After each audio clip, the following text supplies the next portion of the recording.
turn off Steam. Where's Roll20?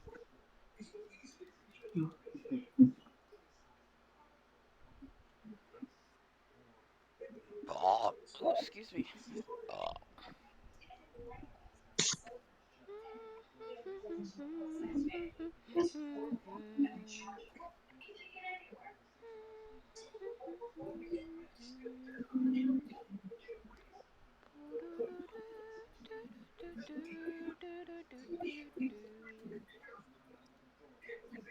Alright, I'm popping in. Okay. Le pop. Everybody else in? There you go. Yep. Yep. I'm here. Okay. And send you a DM. Alright, Yeah, I I saw am it. in.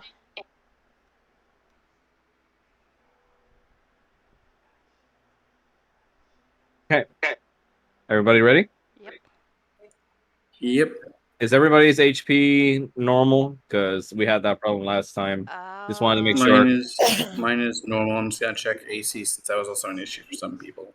Yeah, mine looks like it is normal. All good. Mine is normal. Mine's good. Okay, great. So we're gonna go ahead and get started. Yay. Where we last left off, you guys were busy celebrating the night away, doing your respective things. Kanan spent some time with Odalia, and Arnie spent some time with Falmouth. And I believe, Roger, you said that you wanted to pay Big Al a visit. Yes. Okay. And so we're going to go ahead and finish that right now. So what is it that you're visiting Big Al about? I was visiting about the tattoo we had talked about before. Nice. Oh.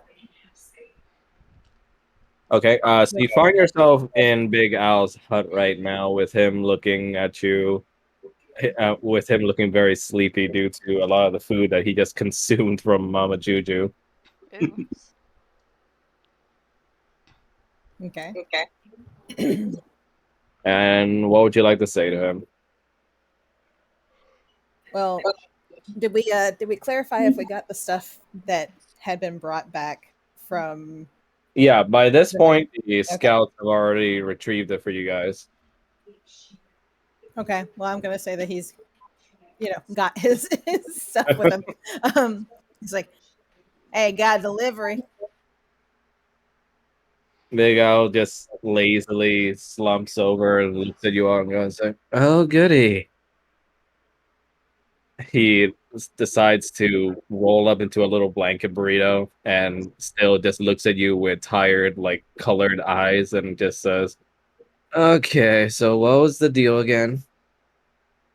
Well, last I checked, it was an offer for another tattoo. Right. He uses his snout to kind of just slides over a little piece of paper and just says, "Right. Think it was these, right? Which one was it again, little darling?" He shows you the Life Well tattoo and the Eldritch Claw tattoo. It was the Eldritch Claw tattoo. Yep. Yep. It's that one right there.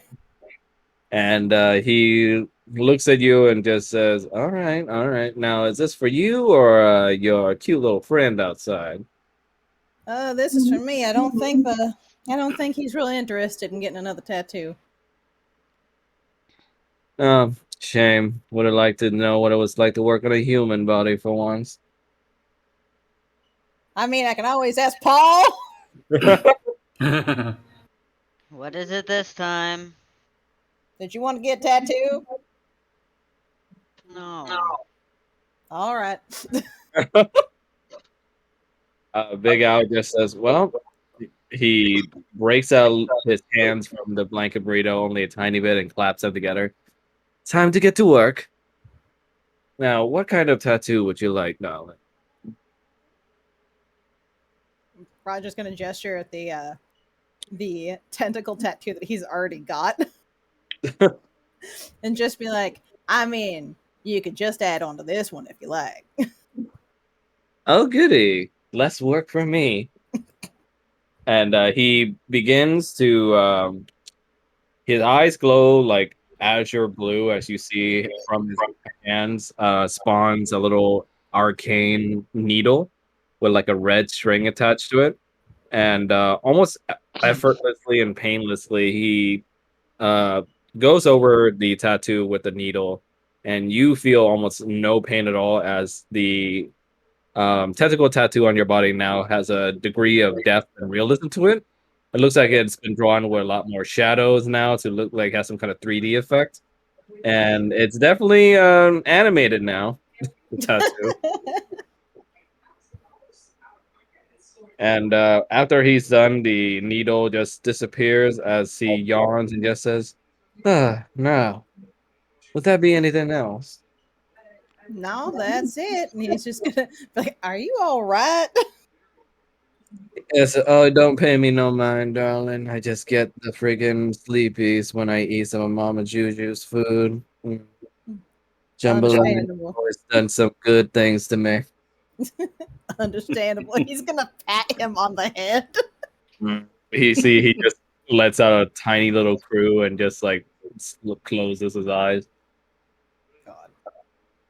He's like, "All right. Well, I'll see you later." And he's gonna head out to meet up with Paul. Yeah, Paul, you see Roger exit the hut, and you see the little tentacle tattoo that's on his body. Now, it's always been there. It looks now to be like more animated, and it looks like it moves to Roger's command now. Is it supposed to do that? I mean, I assume so. You don't know? You see the I little mean, tentacle animated wide, it just gives you a little like tentacle thumbs up. he's just gestures to it and he's like, "It's magic. Isn't that your, you know, circle, your wheelhouse?" Not like that. I don't like that. Okay, with that done, we're gonna go ahead and time skip over to the middle of the night.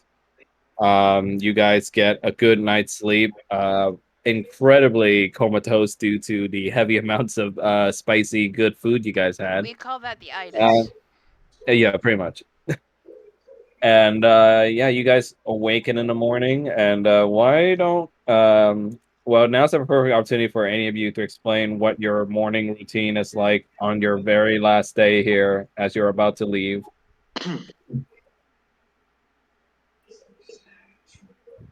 I guess I'll go first. Uh, Kanan, he's already out of bed and he's like just finished putting his armor on and he's kind of doing some shadow boxing. Uh, as a little warm up, I guess. And let me see here. He's kind of reluctant to really go anywhere, so he's kind of dragging his feet along and looking about the room he's in. Would he be in Odalia's hut, Yeah, basically, or yeah. yeah? Yeah.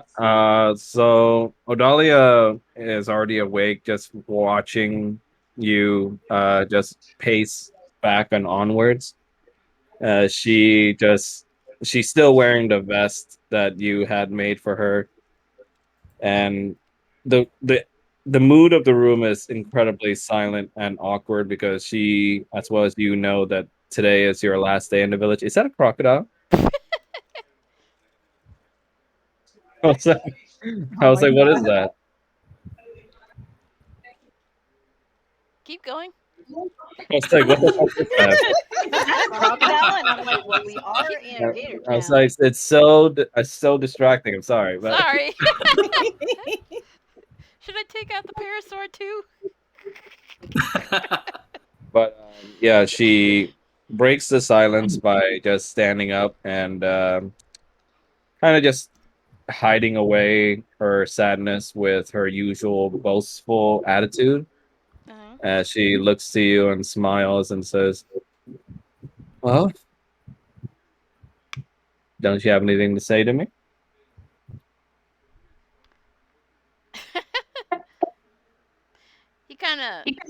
doesn't say anything for a moment, and he kind of just looks at her. He doesn't really have anything to say, but he just gives her a smile. A very sad smile. Sorry, you cut out. Say that again. Alright, hold on. He doesn't say anything to her, and he just looks back at her, and then he gives her like a very sad smile. Is my mic fucking up? No, you're fine. Okay. I hear you. So Fee, fi, fo, fum, big dick income. That's great last words. she looks over to you and says, "Come on, you're supposed to be the one that's better with words here."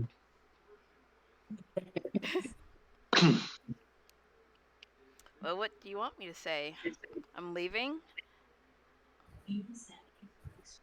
I might not Odalia see just you again. What do you want me to say? Odalia just stands up tall over you and just says, you red little fool." She pinches your snout a little bit. Ow. I've heard men on the outside were supposed to requite their undying love to their lovers or whatever it is that Tim Big Al was going on about. I'm pretty sure I expressed that last night.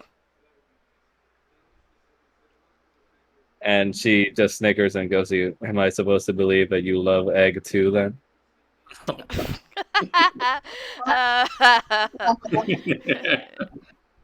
No, he's okay. He just needs someone to punch him in the face when he acts up. But no, all my love is for you, and only you. No.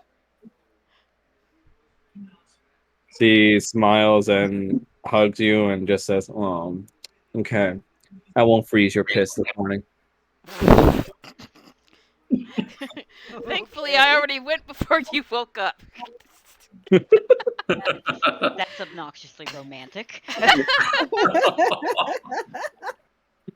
And meanwhile that's happening, we switch over to Victor and Irina. You two are pretty much already awake as well. You see Irina goes over the little snake tooth dagger that you had made for her,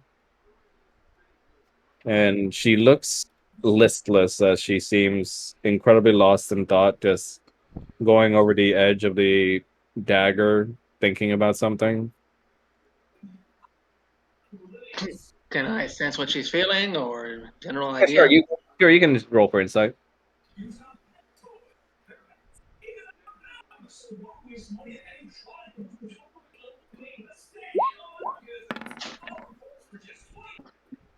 You get the sense that she's still bothered over the events of what Strahd did with her body, though you can tell that she's still mulling it over in her head whether it's a good idea for her to come with you all or not.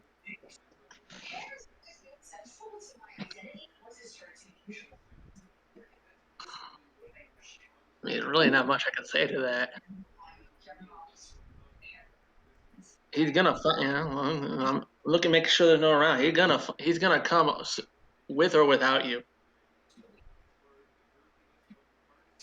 Are you saying that in character or Yes. okay?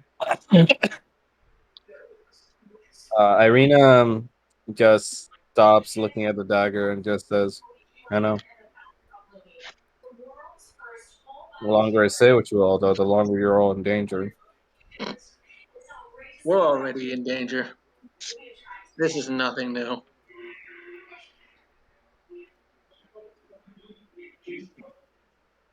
One of the gators went by earlier and told me that they didn't find anything weird in the village or was disturbed in their defenses. But somehow that doesn't make me feel better. No, I imagine it.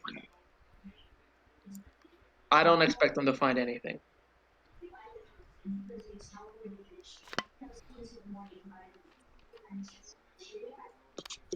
Leopold? Yep. She looks. Oh, there's no music for this part. Oh. She looks to you and says, "Have you ever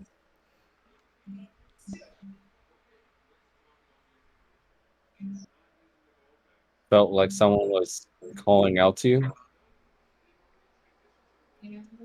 Like in a literal sense or in a spiritual kind of? She becomes a little more reticent as she stands up and says, "You know what? Forget it. It's stupid." Huh. If you're talking about the dreams,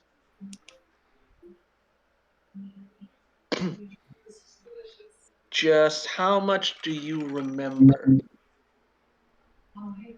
Flashes, maybe. I don't know. Anything? Just just a one image. What image was that? Just someone on a balcony. I can't hear their voice, but it feels like it's calling to me.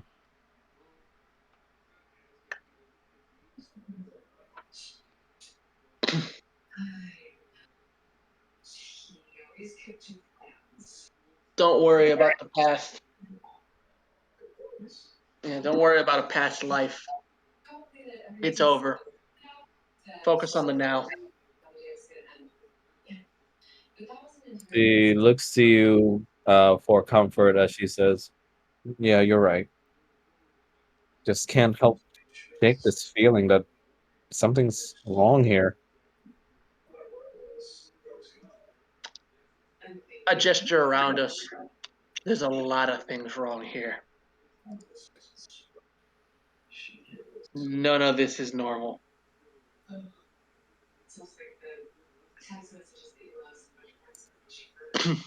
She lets out a big sigh and says, "Yeah, you're right.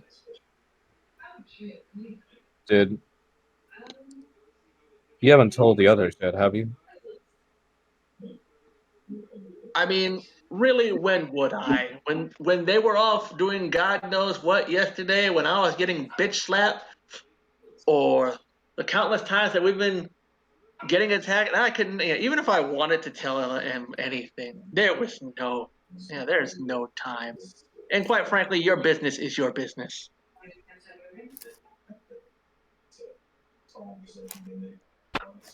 I would say that unless it threatens the group, but quite frankly, we're always in threat. This is nothing new. Even if you were not here, I get the distinct impression Strahd would still be coming.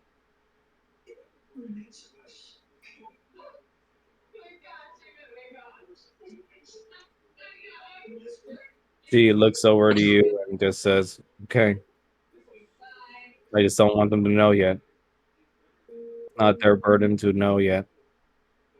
And she looks to you and goes, "I haven't forgotten either. I know I don't need your promise for this, but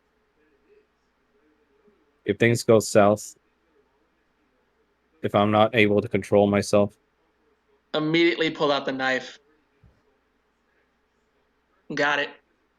She gives you a silent acknowledgement of a nod and then exits the hut. This is probably the most at home I've felt. And then just go out to start my morning routine. And go over to Roger and Paul. You guys are awake as well. At least I would assume so, unless Paul is like still comatose asleep.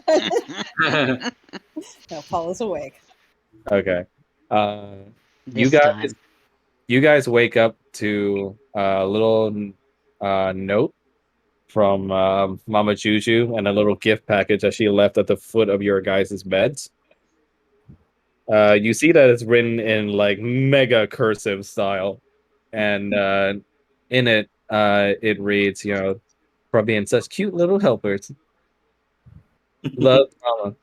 And inside the little bag, you would find like almost like wrapped in like swamp leaves. You see, like a little uh cake built with almost like wheat and other greens you see from the forest.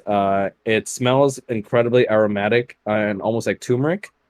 And it looks like the cake is made with colored rice, along with several bits and pieces of the meat that you guys were able to kill with the boar the other day. And the meat looks like it's been dusted over with a lot of spices as well. Well, look at that. I was just gonna sigh heavily and just be like, "Why can't we stay here?" Oh, now you want to stay here. I don't.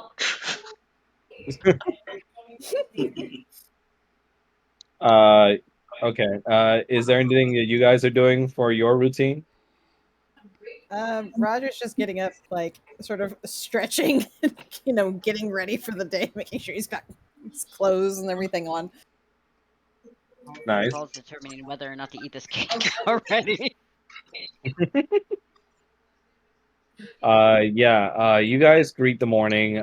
Victor meets up with you guys at your guys' hut, and you guys convene together with Kanan. As you guys are wondering about the last member of your group, Falmouth. Falmouth, why don't you explain what's going on your end? Falmouth ended up waking up before Arnie because he kind of figured Arnie might try and slip off without saying goodbye.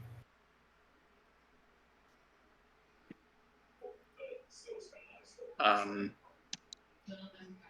not really sure where to go with this.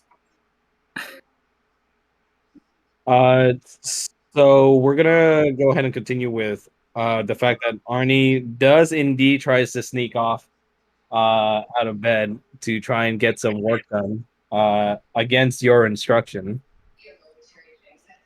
I mean, he wasn't going to instruct him against that. He's just where he wanted to at least say. Yeah. Why don't you go ahead and roll for perception for me, and I'll roll for Arnie's stealth.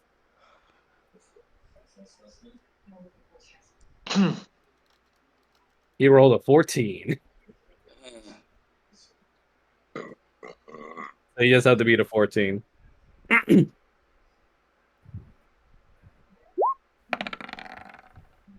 Oh no.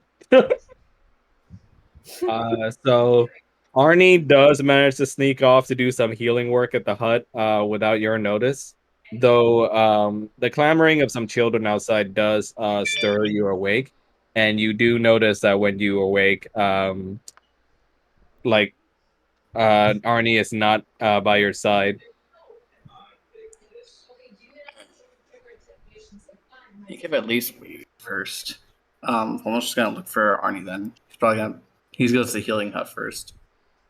Yeah, Arnie, you find Arnie at the healing hut already gone to work. There's already several elderly hunters going to him for massages and healing for their aches. And you see Arnie looks at you with a slight twinge of guilt, kind of like when you go home and you see that your dog knows that he's in trouble because he just did something wrong. Uh, and he just looks at you with sort of open palms and just says, "Um, morning." Morning. I just wanted to tidy some stuff around, and some friends decided to come by and oh,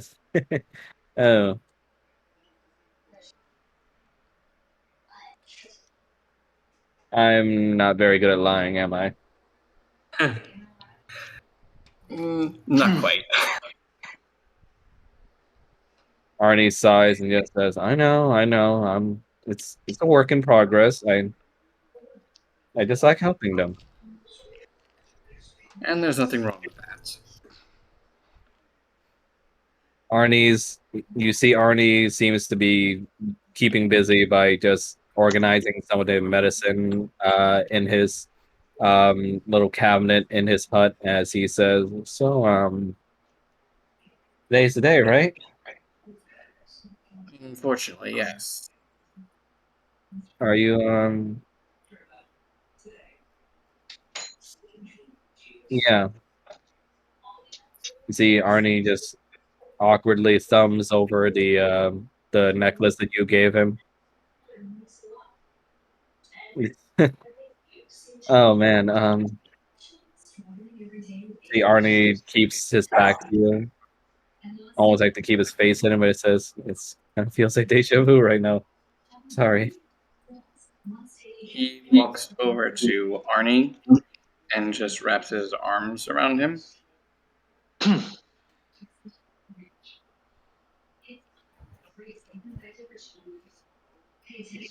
Arnie puts his hands over yours and just says, just I know. It's stupid. Um I just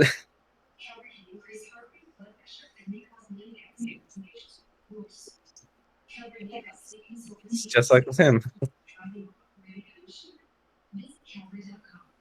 My damnedest not to mend it. I'll do my damnedest to get back to you.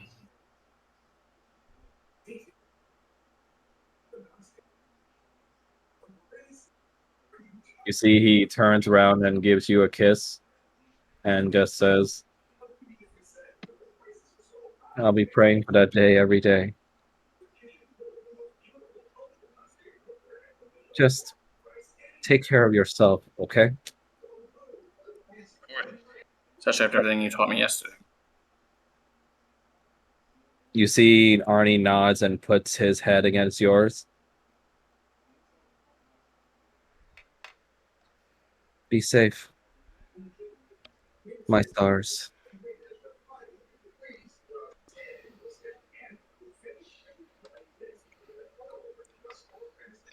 To overwork yourself. Mon ciel étoilé. You see he blushes and gives you a small peck on the cheek again. I think you're expected, though. You turn around and you see your friends are outside of Arnie's hut, waiting for you. He just gives Arnie a kiss and then joins the others. You guys then all convene at the chief's hut, where you guys are ordered to have one last goodbye. The chief stands over you all and says, as I stated before, we can never repay you for all that you've done for us.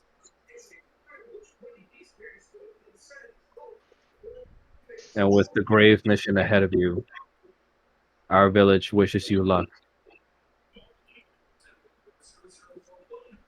Kanan lightly bows.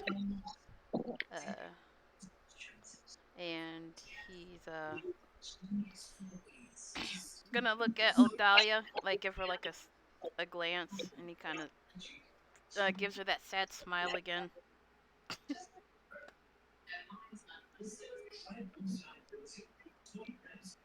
You see Odalia sees your glance and she smiles back. Meanwhile, Mama Juju just waves over your arm, goes like, "Oh, it's gonna be so sad not losing such a bunch of strong, manly helpers." But you take care of yourselves now, darlings, okay? I mean, if you need someone who's physically strong, you can always ask Arnie. Mama Juju goes like, "Oh, pshaw. Little Arnie doesn't need to do all that handiwork for me. Not when I got that cute little chef over there now, don't I?" You see she looks over to you, Paul, and just has like a toothy mom grin. Roger just nudges Paul. Now remember, don't forget to haul your little butts back here whenever you get hungry or lonely, all right? I guess. I mean, I'd rather stay here anyway. I think that makes 4 of us.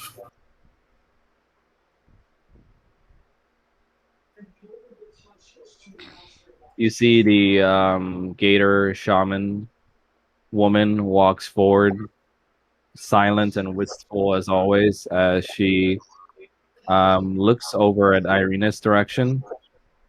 Irina doesn't know how to respond, and therefore she stays frozen. But the shaman seems to walk forward over Kanan, over to Irina, and from her palms she slides over Irina's hand, and Irina finds that in her hand is a small little leaf. She looks confused at the shaman, but the shaman simply just bows her head and returns to the chief's side.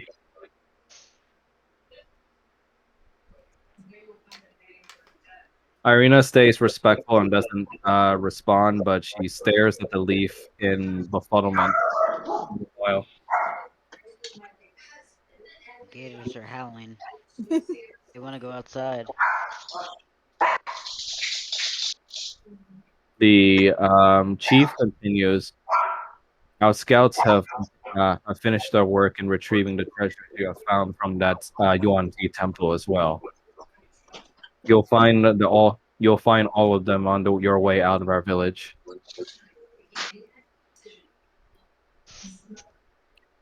Thank you. Now, given that it is formality at this point, I do expect you all remember our code. Though you will always be welcome upon our waters, you are not to reveal our existence to anyone. Understood. Of course not. Understood. Odalia walks forward to Kanan, and you see she simply just um, wraps you in her arms and gives you one last kiss. Ooh, right in front of everybody. Yeah, right in front of everybody. In I'm sure front the chieftain's gonna want another punch from in, Kanan. in front of her dad too, Yeah. and surrogate mom technically. He's kind of nervous at first because like it's like in front of everybody, but he's just like fuck it, and he kind of hugs her Yeah. really You tight. see Mama Juju seeing this, just goes, "Huh, damn." Yeah, he's just giving her like a really tight hug as he kisses her back. She kisses you to the point where she lifts you off your feet Oh, with, Oh, and she just parts from the kiss and speaks to you softly and says, "You are to Jingo. return to me, Kanan Alucris." I will. I will come back for you. If you don't, I will kill you myself. Are you saying that in character, or No. because that's legitimately what she was gonna say? You see, Odale just says, "You are mine, as I am yours." Oh, boo. This is so sad. He kind No of. matter where Go ahead. she places her head against yours and closes her eyes and says, "No matter where you go, the waters will guide you to me." So Kanan closes his eyes as well, and he kind of runs one of his hands through her hair, and then as to maybe like give her something to look forward to. Uh,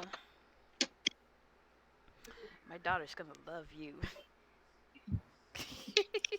What'd you say? My daughter's gonna love you. She gives a little sheepish smile as she backs away, almost to like try to keep appearances. She like gives you a little shove on the shoulder. He kind of bares his teeth, like, eh. You see Mama Juju walks over to you, Kaden, and just says, "All right, still keeping my eye on you, boy. All right." He turns his head to Mama Juju and nods to her with acknowledgement. Do do do do do do do do do. And nods to her with acknowledgement. Roger's gonna look over and be like, "Don't worry, we'll keep him honest." She looks over to you, Roger, and goes like, "Good boy." I'm not a dog, damn it. I Yes, you mean, remember? you do have that stone you can use to contact him just to pop in. Remember, if you hurt her, it's not him you have to worry about first. She points to the chief. It's Big Mom. I understand loud and clear. That skeleton outside the front of my house wasn't for show, little darling. Oh boy. Shotgun wedding. Anywho, have a nice trip, darling. She then just pinches your cheeks.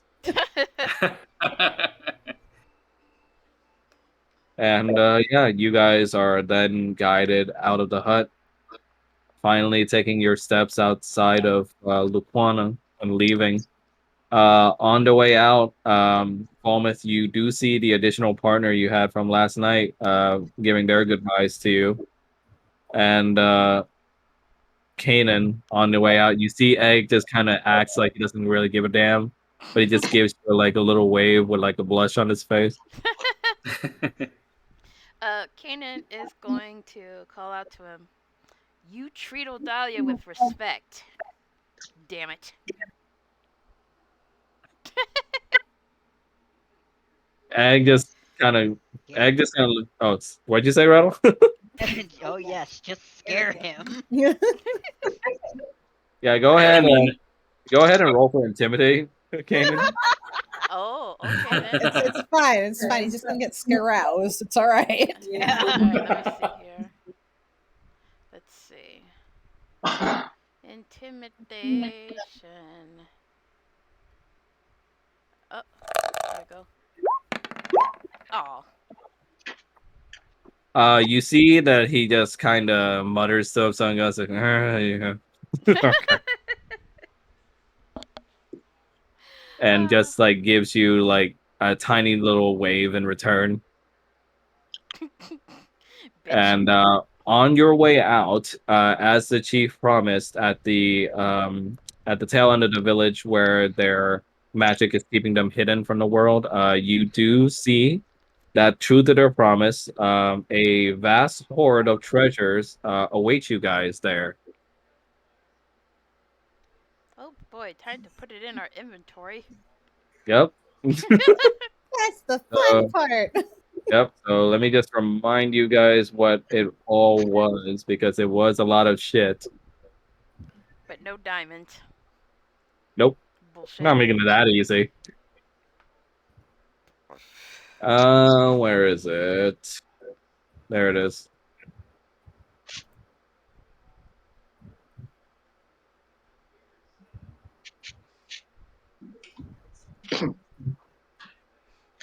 Okay, so it was 20,000 silver pieces.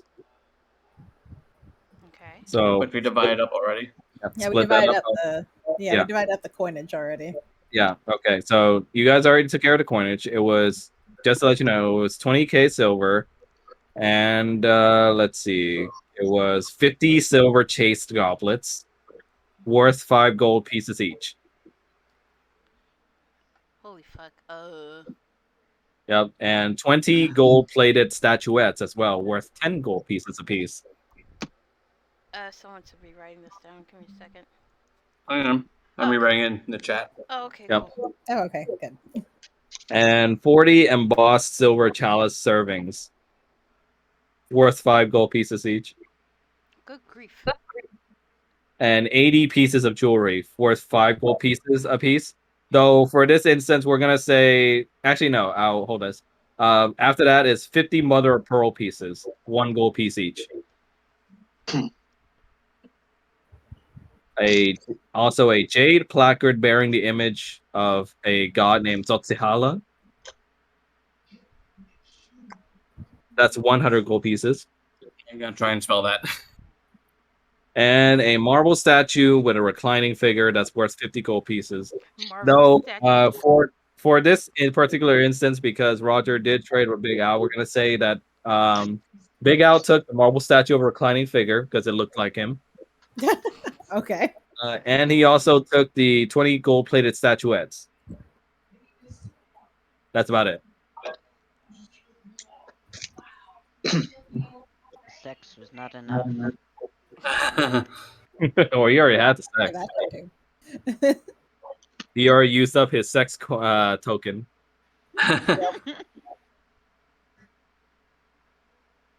Didn't we also get gold as coins? I thought we also Sorry. got gold coins too. Let's see. Nope, it was just 20 Because silvers.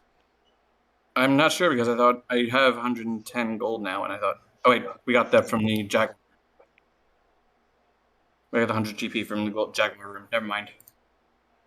Yep. So just 20k silvers. Split that up however you guys want. Though you guys said you guys already did. So Yeah, we did that. We got the 4,000 each since Irina's been declining shares because she's bad with money.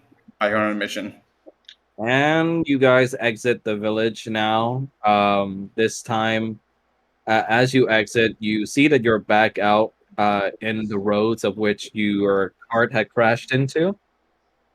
And behind you don't see the village anymore. You see what looks like just nothingness wrapped in fog. And let me change the map. I'll be damned. You really can see that place. Oh, don't mind that.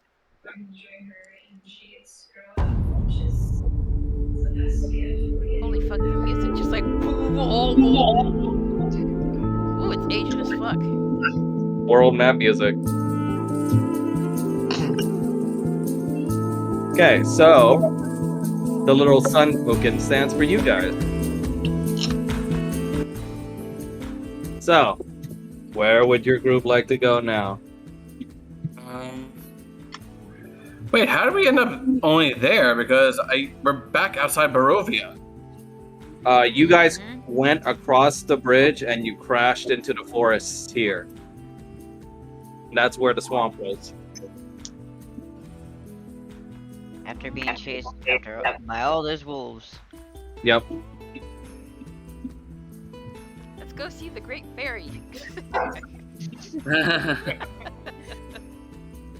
Let's see. Let me know if the There was music's one- too loud. I turned it There down was on my one part. Go ahead. There was one specific place that Ismark was telling us to take her to. Which one was that again? I just got a black screen, guys. Oh. Did you zoom out? I'm at 20% right now. 10%. Black screen completely. Try refreshing. refreshing. Try refreshing. Try Try refreshing. I know Yeah. the city you're talking about, but I can't remember the name. It's Valaki. Oh, Valaki. Yeah. Think of where that is on the map specifically. You guys did have a player map as well that I gave you guys. Yep. I Let's think go. Roger still has that. Yeah, last I think Roger drew on it, it says Daddy's Castle or something like that. Yes. Where Yeah, Roger's just standing there with the map out, being like, okay, so we know Dad is located there. Now let's see, where are we supposed to be going? Isn't it somewhere around here? It's like the reason we're always lost. Where's Daddy's castle? That way. I mean, you know, we could always ask the local. He's just going to gesture to Irene. you see Irina just looks over the map and goes like, I'm not sure what to tell you all. I'm a sheltered little girl here. Don't be stupid. You can't ask the local where we're going. They never know where the fuck we are. So I'm as uncharted with this map as you all are. I just know that big imposing castle over there where it's that one certain vampire is obviously what's that word again? Fuck. Lurking. Compensating. There you go. Where that one particular vampire seems to be compensating.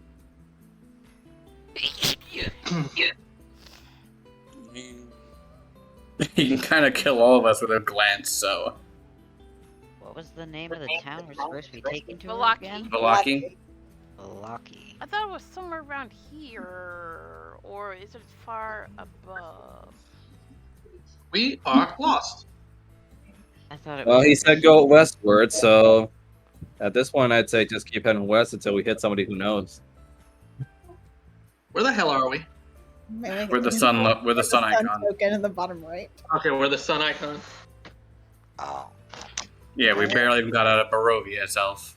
It's gonna be a trip on foot too, so oh boy. You see Irina just sighs and says, it's gonna be a while. Well, I mean, good bet is to follow the river because most people will settle near river, so it's got to be a town up that way. Makes It's not wrong. sense. That's not a bad idea.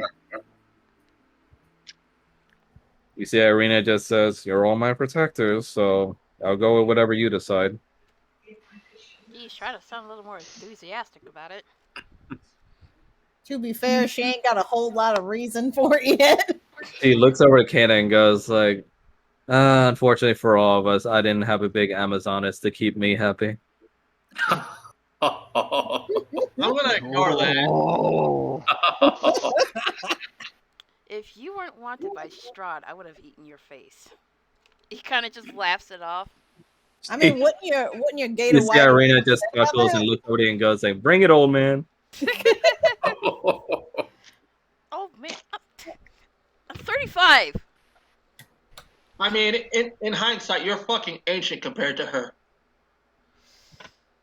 He kind of just waves it off and just whatever.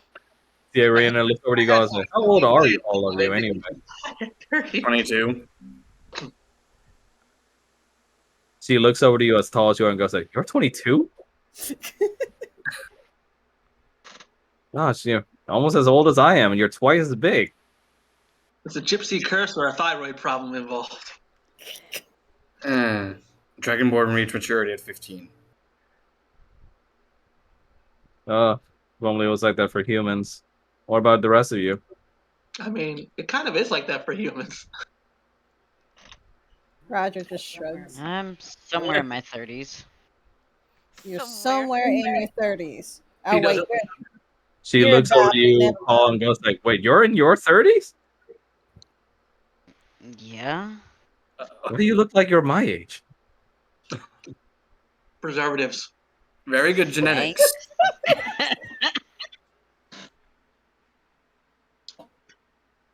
And I'm Thanks, 30. I guess. What'd you say, Roger? And I'm 30. You're 30 as well? Well, actually, how old is that in tiefling years? Tieflings live about Pretty as sure long as tieflings. Yeah, It's tieflings. the same as human years. Yep. We don't do Tieflings that. and Dragonborn live about as long as humans do. She looks We over don't, you we and don't goes do the like, dog wow, ear stuff. for the exception of the big man, you're all ancient. Kanan kind of All right, whippersnapper. stops what he's doing. He just slowly turns his head and stares at her. She looks at you and goes like, what? No amount of glaring is going to change the fact that you're old. Besides, I being mean- old just means I can count on you all for experience. In It wasn't theory. a, I mean, it wasn't I a mean, bad it- thing.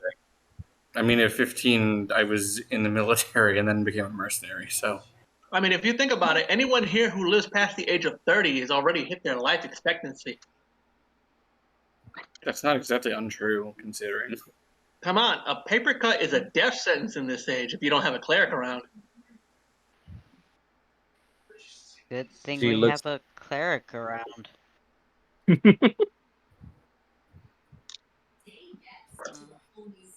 Kanan doesn't say anything, and he's like, "Can we go now?" Irina just looks over to you and goes like, okay, well, where are we going? We're apparently Oh, heading the river. west, following the river. All right, lead the way. Humans. What'd you say, Mo? He's like saying under his breath, like, "Ugh, humans." As ex Victor passes by, now who's racist?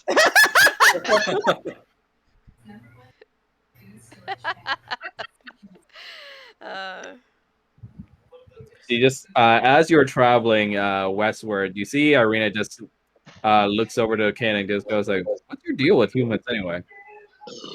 Kanan looks back at her and he goes tight-lipped and he just keeps walking.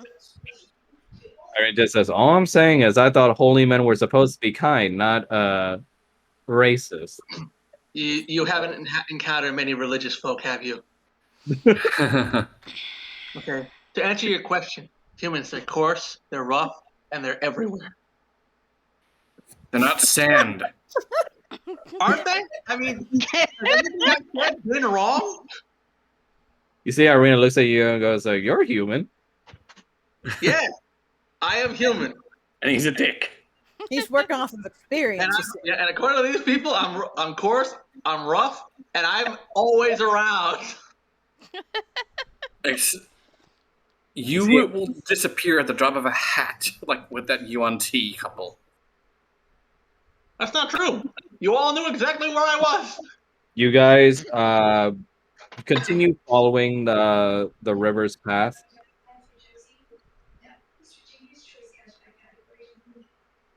And as you're going through, you see that the riverside looks like there's something of a strange dam that's being built there that's blocking your way from just following the usual river's edge, which means that you're probably going to have to go straight through the forest path to head towards westward.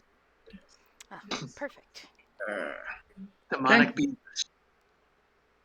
I was about to say they got beavers here in Barovia. You don't like Ravenloft beavers. They're horrible. I'm sorry, you've had experience with Ravenloft beavers? They're the size of a cow with fangs like swords and tails like clubs. What? All right, I'll take your word for it. Never been hit by an oar? It's like that. Arena just looks at Victor and goes I like, can't "God, say you I didn't have. sniff some of those spices last night, did you?" Let me You have my see, fun. I've been trapped in a freaking in a marsh swamp for the past 2 weeks. you see as you're walking, almost like with a childish, like insistent curiosity. You see, Irina keeps bringing up to Kanan that she asks, like, "All I'm saying is, it's a simple question. I just want to know why." Kanan kind of stops for a moment and he stares at her. Let's just say that humans have ruined my entire life.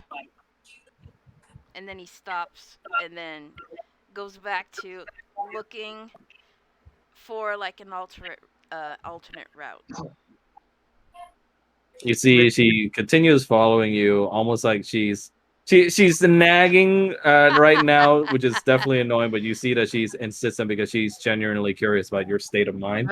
Victor's gonna come in behind her and discreet, like, okay, since we're in the forest, I'm gonna drop some knowledge on you. And this is something that you should know to keep you alive. Don't poke the bear. Irina just looks at him. Look, if he's gonna be protecting me, a human, I just want to know what the hell happened. It's not our business. It's in the past. It's his. I'm pretty sure it became my business now that my lives are tied to yours, basically. And I'm gonna whisper to her, yes, and so is your and so did the marks on your neck. Don't cry. She just rolls her eyes and just says, like, fine. Uh, you guys find yourselves traveling through the forests outside of Barovia now. Oh God, it's that scene from Chrono Trigger.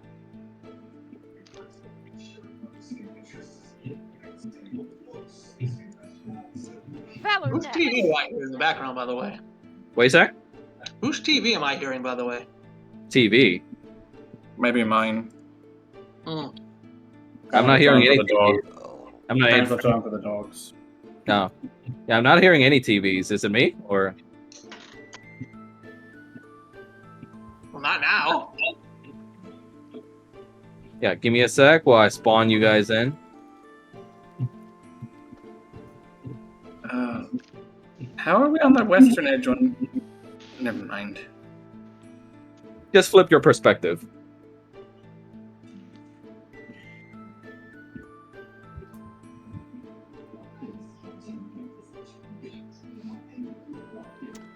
What's a pretty uwu map? What you say? What's a pretty uwu map? I'm sorry, the what? It's just what a pretty woo map. I'll buy it. I'm sorry, you love me. Let's see. Sorry, folks. Give me a sec.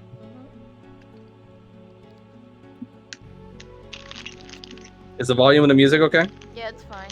Yeah. Okay.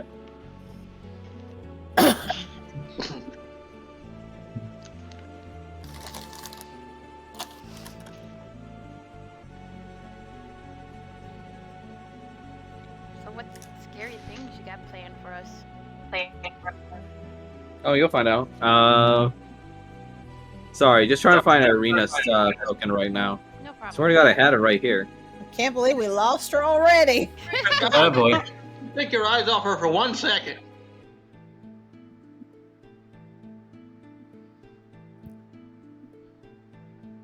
There she is. Okay. Okay. You guys are now in this forest. What would you like to do?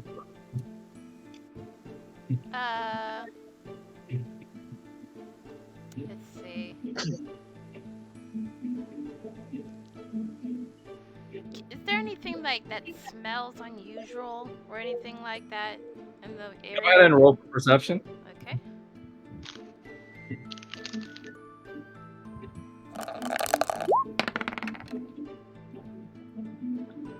You don't particularly smell anything out of the ordinary other than the usual gunk and funk of Barovia so far. You do see there's like fog as usual lining the very edges of the forest in certain portions. Oh, Drake, remember you do have a trait for this since so go ahead and feel free to use it if you want. I will be. Okay, so you can roll with advantage. Alright, okay, roll with advantage.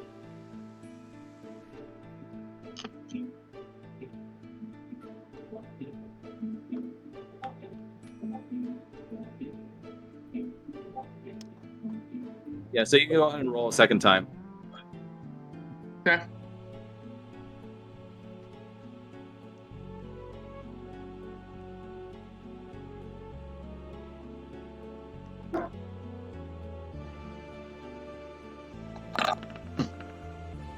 Ooh. You don't particularly find anything out of the ordinary either from your senses. Actually, I'm reading this thing here. It says I get a +2. It doesn't say anything about advantage. Oh, okay. +2. Let's So it's take the 15. first roll then. Yes, it would have been 15. For that one, you don't particularly find anything out of the ordinary. You just see that it is a rather thick forest. Though you do see that whatever animals were here have all left. And you do sense, or you do see lots of small little animal footprints around having left in a hurry. That's not a good sign, though.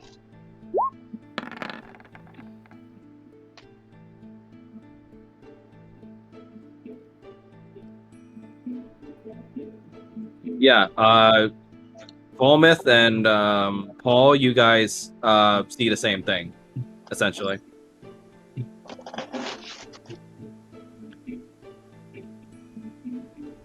You see Irina steps forward into the forest and goes like, okay, this seems like a prime place to get lost in. You probably should just follow the road, to be honest. I'm pretty sure we can get lost anywhere. I was like, isn't that all of Barovia? True. Not gonna lie, being in a thick forest like this makes me kind of uncomfortable. Kind of a side effect of living inside walls your whole life. More or less comfortable than the swamp? Well, there's less dirty boots involved, so... Eh.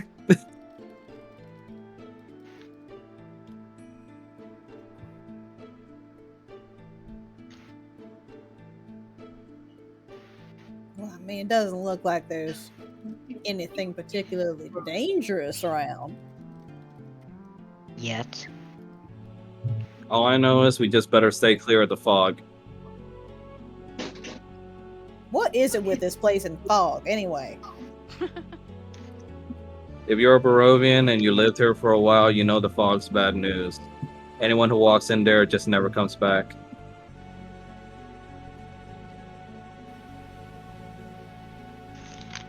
It seems like some That's kind lovely of to health know. hazard.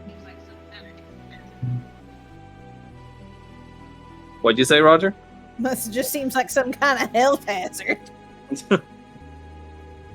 She said, yeah, well, I suppose every home has those. Sure enough, mine was a desert. I mean, we did just come out of a gator village, so there's that. You see, she kind of just subtly tries to look over at Kana and goes like, anything like this back where you're from? No. You know, she notices your like short answer and just goes like, oh, okay then. She kind of pouts as you walk away, almost like she's incredibly stubborn at this point to get what she wants.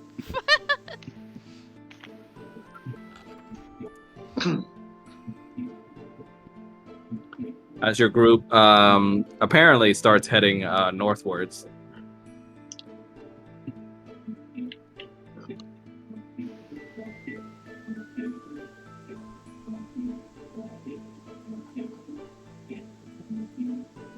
The rest of you all coming? I don't even know where the fuck I am. Wait, do you not see the map? There we are. No, I freaking been. There we go. Okay. It's just Victor in the middle of a forest. I don't know where the fuck I am. You see Irina, as you're traveling, begins to ask more questions as she says, so you came from a desert, huh? You dragon people always live in those places, or? No, mine was just. It's hard to explain. What was it like? Hot. Well, initially, it was where to the southeast there was a lake. There are homesteads around for people to farm and grow crops outside of a large pyramid-shaped fortress that is our capital. And the capital itself has 3 layers. As you begin to go on, Irina just smiles as she listens to you, almost like she's entranced by your stories from the outside. Stop right there, Kanan. Oh boy. Oh no. You hear a large, very audible click. And I'm going to need you to roll for con. Both you, Roger, and Paul. Oh!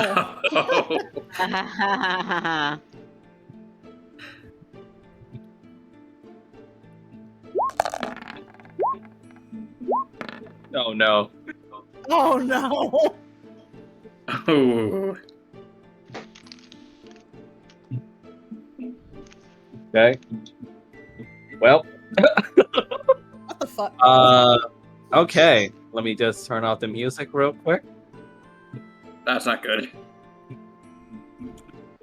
All of a sudden, you hear a loud, audible click as you step your foot on the ground, Kanan. Okay. And from underneath your foot, you see something glowing orange bright. And it's already too late as you see the sparking energy come off the object. Oh shit. Oh no. You see it floats upwards into the air and then crackles with energy before exploding. Oh, great. And unfortunately, due to your con roll, Kanan, you're knocked Fantastic. clear from the explosion, and you take 2d8s worth of concussive damage.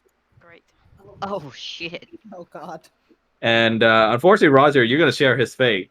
Oh Jesus. You're gonna take 2d8s worth of concussive damage as well. You're knocked on your ass all the way over here. He's in the tree. I'm in the tree. And yeah, and Paul, luckily you were able to stand back in time from the worst of the explosion, though you had to stay clear as your hearing is now sort of fucked for a bit because of the explosion. Great. Irina just sort of just holds on to the nearby rock from the explosion and sees the debris flying and goes like, "What the hell was that?" Crap.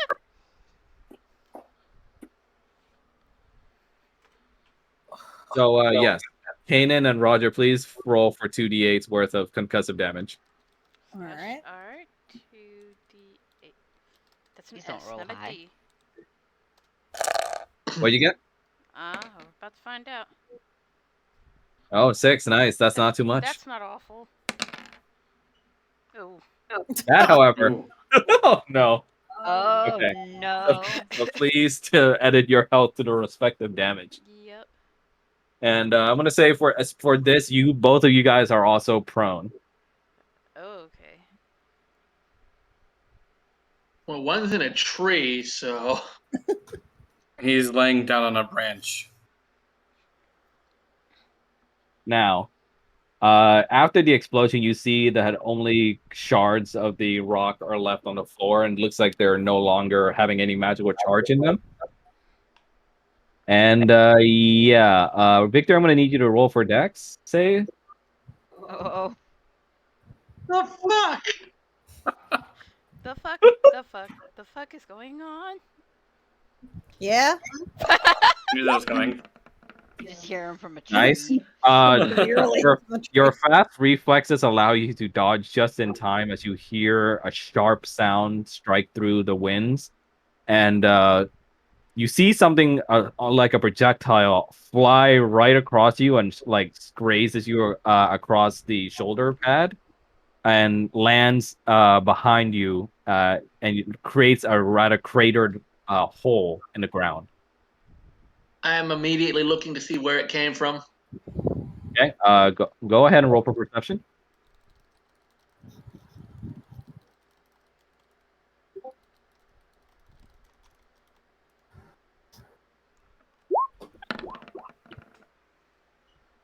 Damn it. Unfortunately, from the panic of the situation, you were unable to see where the projectiles came from. You just know that you had almost were this close to being shot. Oof. I'm gonna point because I still know the general direction it came from, right? Yeah, I'll say like the general direction. It's somewhere eastward. Based on the trajectory where I landed. It's somewhere eastward, but yeah, that's a lot of east. I grab Falmouth and basically by one of his little tendrils and direct his head in that direction. Blow. Peanut? You know I'll catch Paul. Paul if I do that, right? I don't think he wants to get hit by my ice breath. Duck, stupid. Oh. Bold of you to assume Paul can hear. Paul, you're gonna have to roll for Dex now. Ah, From great. from what Falmouth's doing or from another one? You'll see. So Okay. Paul, roll Oh. for Dex save. Oh Oh, damn. Paul, almost immediately you're shot right on the thigh from whatever this projectile was, and you see that the projectile that's been launched into you, you see part of it showing out of your flesh, and you see that it's some sort of bullet-like termite. Ew. Oh, good. Yeah, he's gonna try and get that out of his leg fast. Yeah, you pull it out of your system, which hurts like hell, and it definitely leaves a scar because this bug has a jagged like head that looks like it was made to be hurtful when you pull it out, and more of your blood seems to be flowing out than usual. Uh-oh. So So it's basically go like a bodkin. yeah, so go ahead and you get dealt. Let's see. We're gonna call that 1d12 projectile damage. However, you are also inflicted with bleed. Jeez, not even a longbow does that much. I would have picked up a shield on the way out. And yeah, by this point, I think it's very obvious that you guys are in deep shit. So let's play the tense music. All right, so initiatives. Nope, we're not doing battle yet until you find him. Oh, I got no great. problem burning the forest down.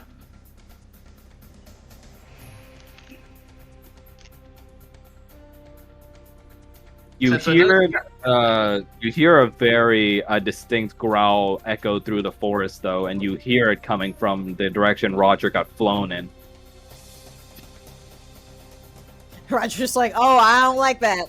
I don't like that at all. There's a lot of things you don't like. Damn right.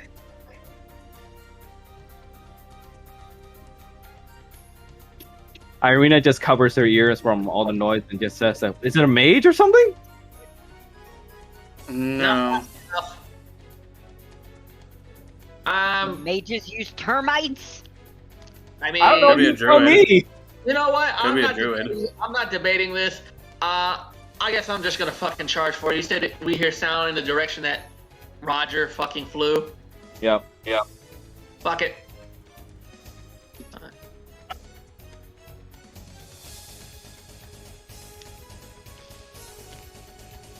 And I got my weapons out.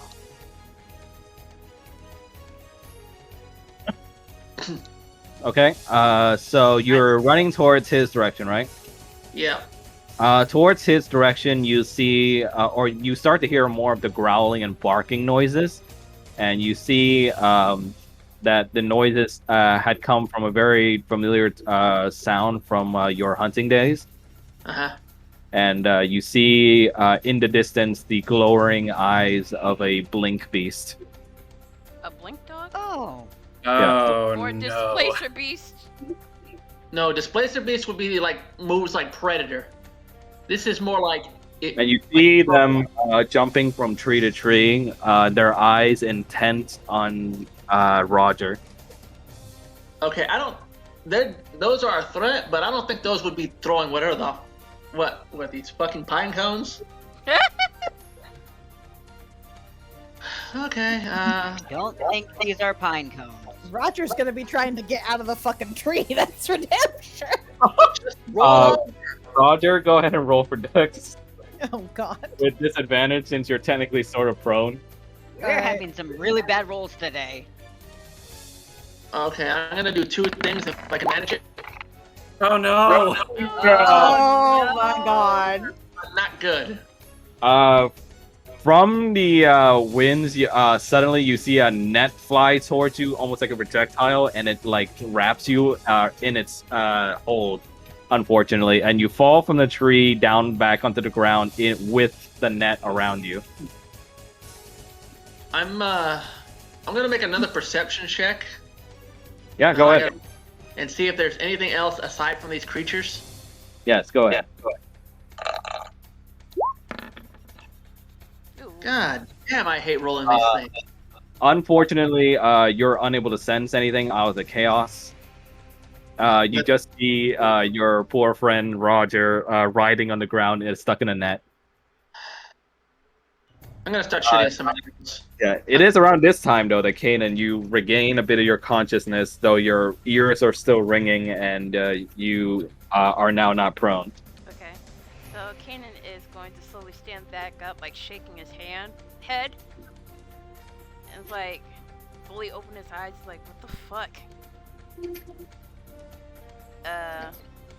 His vision is like a little bit clear now, and he's like, oh, Wah.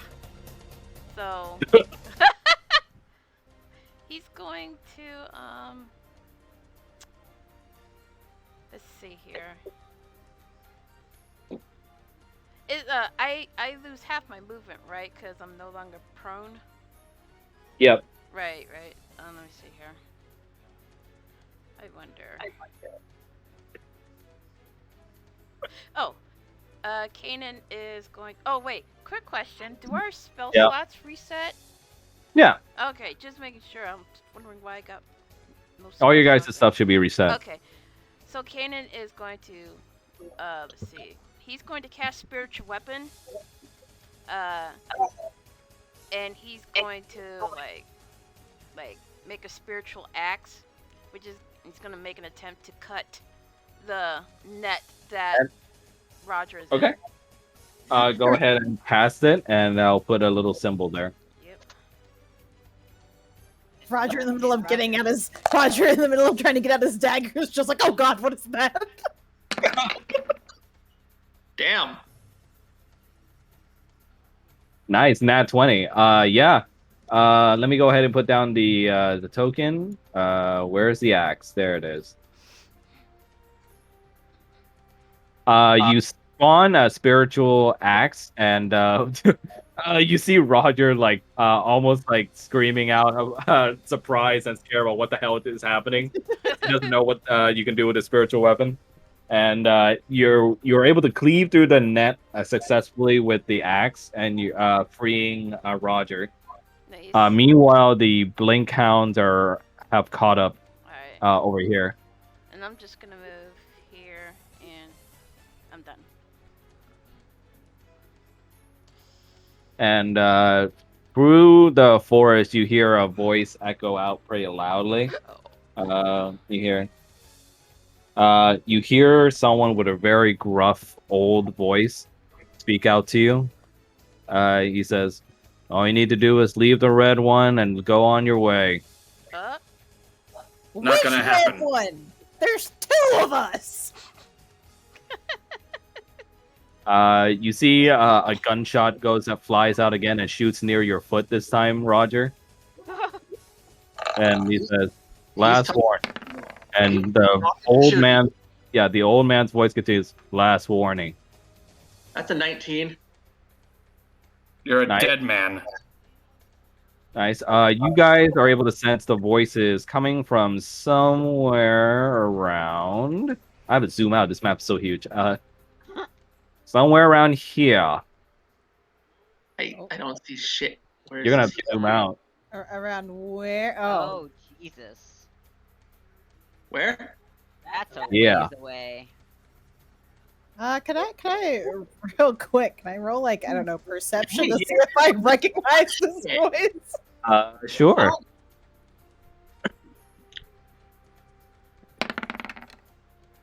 ooh. You don't know shit. Oh, Holy fuck, these rolls, dude. It's more fun for me. Uh-huh. Mhm. I am going to stealth. Roger's Okay. gonna try to Go ahead and roll for stealth. Okay, nice. You're able to hide amidst the bushes and treetops from the blink dogs. They don't know where you are right now. And I'm going to be discreetly making my way over in that direction. Okay. In the meantime, you see Irina just sort of whispers out to you, "How are we supposed to fight someone we can't even see?"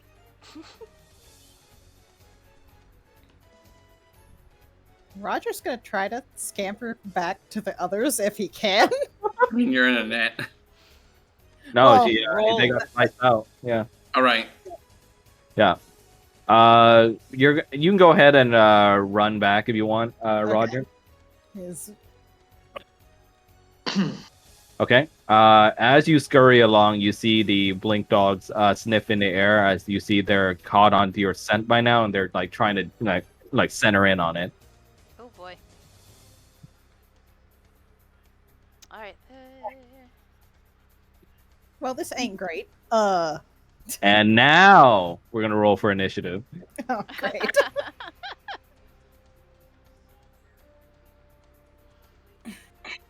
How much ground would I have been able to cover before then? How much what? How much ground would I have been able to cover? You're just in place right now while you're hiding. Yeah. And of course, the group initiative button is not working. Can you guys help me out and roll your initiatives, please? Yep. Thank you.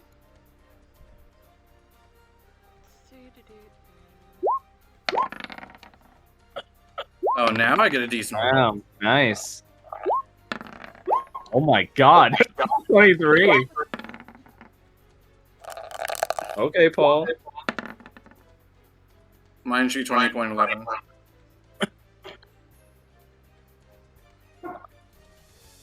I'm wondering why Paul's is not added in. Mine wasn't dead either. Mine is I mean, 20.11. it wasn't added in either. it gave me a thing saying you wanted to send the result of this roll to the turn tracker, but no valid token was selected. What the Okay. hell? Even though we were. You gotta click on your token first and then press initiative. That is. That's Ah. a It's 9. fine though. You guys already rolled. I'll just yeah, you guys just do it again and to add yourselves to the turn order, and then I'll edit your number to your initial roll. I'm fine with what I got now. Shit. Unfortunately, we're I gonna keep your selected it. roll. Are you gonna let me select? Okay, there we go. Jesus. It did it again. I don't know why it's doing this, even though I have mine You might clicked. have to just. There we go. norm- Okay. You just have to. It keeps on ignoring mine, even though I'm clicking on my token. You might have Okay, to so- just. You have it set to the arrow in the top left, yeah? I have it in the arrow and I'm clicking on my token, and then I'm rolling, and it's still saying no, did not sending through. Let me That's try 4 in a doing row. it like yours. One sec. There you are. I wonder which. Did red I mess one up they 3 were already? talking about. Okay, we're gonna do it to 20. What was your initial number? 20.11. 20.11. Yeah. There you go. There you go. Okay. I wonder which red one they were talking about. Roger. Since he was the one who got caught in like their net. I just love that there's 2 red ones. Okay, I'm gonna roll for Irina. Ooh, she got a 16. Okay.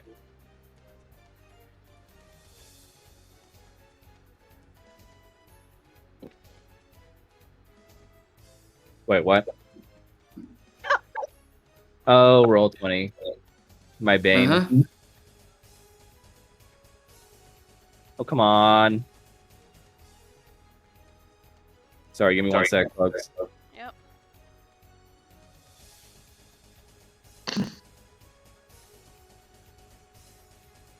Okay. Now for the hounds. I'm just gonna roll for them both at once. Luckily for you guys, they rolled a 9.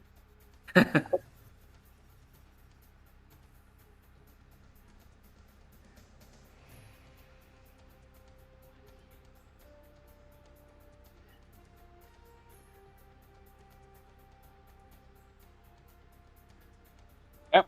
So, Paul, what would you like to do? I can see the blink dogs, right? Yeah, you can see them past the little greenery where you are. Cool. I'm gonna shoot one. Okay, go ahead. Which one? Which one's closest to Roger? Right now, well, Roger's already back with you guys, so technically this won't be closest to you guys. To be fair. Okay, that one works. Okay. Go ahead and roll. What is it? It's three darts? Yes. Yep. 3 darts. Okay. 3 shots. 364.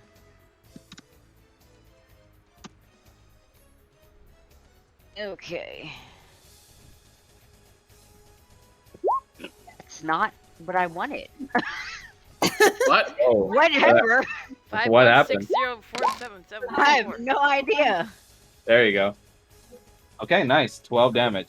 Your magic missiles fly through the air and they strike at this blink beast. You see it starts yelping out in canine fashion as it gets hit with the missiles, but you see it growls afterwards, determined to capture their master's target. Okay. That's it for now. He's trying to stop the bleeding. Okay. Victor, you're on. The blink dogs still don't see you. And I am gonna be, like I said, stealthing my way Where's towards. the old man? Yeah.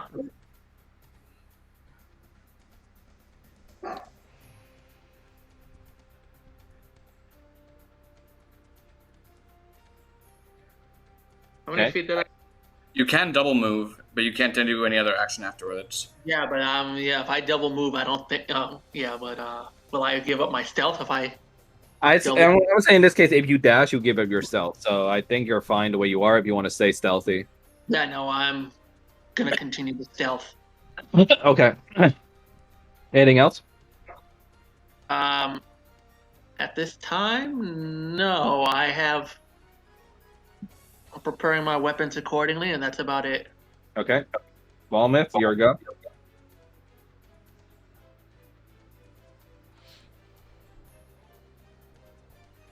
I believe Balmus is fucking dead.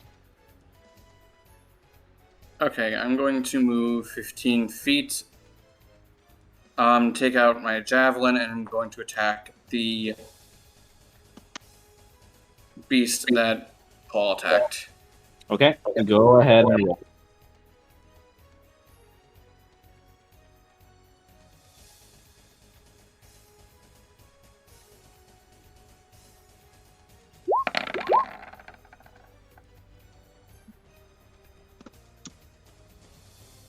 Let me see. Okay, 13. Ooh, that just hits. Nice. Your javelin flies through the air, and you're able to pierce the blink dog in its leg, gravely injuring it. And he calls and call back the javelin. Yeah, you deal mortal damage to the blink dog, and you see that it teleports away, whimpering, back to its master. And then move another 5 feet to finish up my movement, and then that's it. Nice. Okay. Irina's turn. She looks to you, Roger, and Paul, and just goes like, "What the hell should I do?" Roger looks at Paul like, What can you do? What must I do? Look, I'm a knives and swords kind of guy, but I can't deal with whatever this is where I can't see them. then hang back in case they get close. Oh, damn it. You see she tries to back up over here and sees if she can try and take the other direction. She's gonna get separated. That's not a good idea. Roger, you're go. Okay. Roger is going to put his hands on Paul and go, "All right, darling, let's patch you up. It's time to kill some rabid pups." And he's going to cast he's going to cast Cure Wounds. Okay, go ahead. Yep, hang on, let me. Does that also get rid of bleeding? I don't think it removes status ailments, does it? Or does it? Cure I do not wounds? believe it removes, it doesn't remove any status effects. Let's see. Yeah, so unfortunately, you're still got the bleed on you. Yeah. How much does that take away, and how often? Is that per turn? So that's going to be 1d8 worth of tick, and it's going to be at the end of every round. Cool. Nice. And with that, he's just gonna kind of like scooch behind Paul a little bit and get his bow ready. And that's where he's gonna end his turn.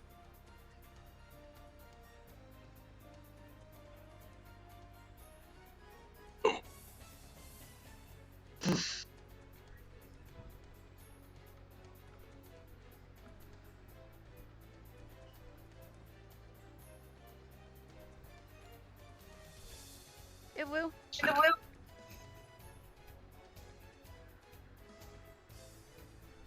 Oh, what's going on? Where did Max go? I'm gonna say it's got quiet. Wanderer. Is he on mute? I don't know. Oh, we got distracted by something? Maybe he got power loss from heat. Yeah, maybe. Sneak I attack. mean, is he disconnected? I'll I send see him his stuff going on, but I don't hear any Yeah, sound I coming think from he it. There we he go. goes. There you went. So how's everybody doing? Doing Doing okay. okay. Can't complain. I'm actually holding up at the desk better than I thought I would. The new chair is helping. Oh, nice. Oh, nice. That's good. How are you doing though? Adult? Who, me? Decent. Can you hear me? Sorry about that. Internet hiccup. Oh, okay. No worries. I've had those. Okay. So Paul, you were able to recover the 5 health, right? Just check. Yes. Okay. He's up to 34. Okay, great. I'm gonna need you to roll for perception now, Paul. Oh no. Okay. All right. Sure. Yeah. Okay.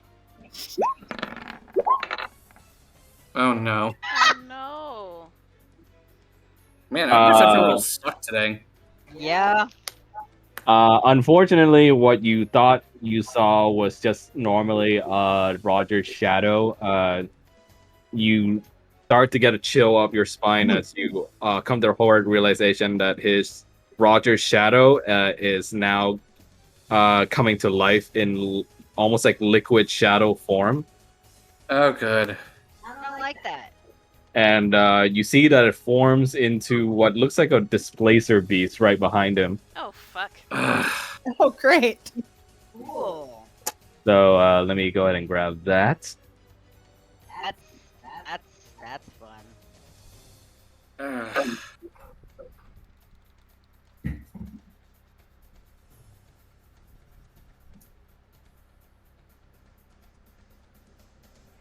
Yay!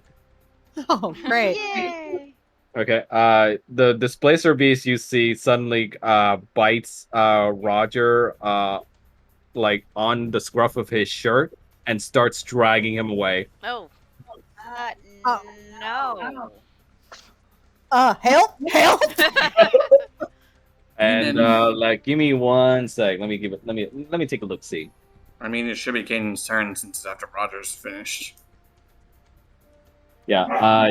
You can go ahead and roll to see, roll to see for what. Let's see. What kind of roll should I make this? Hmm.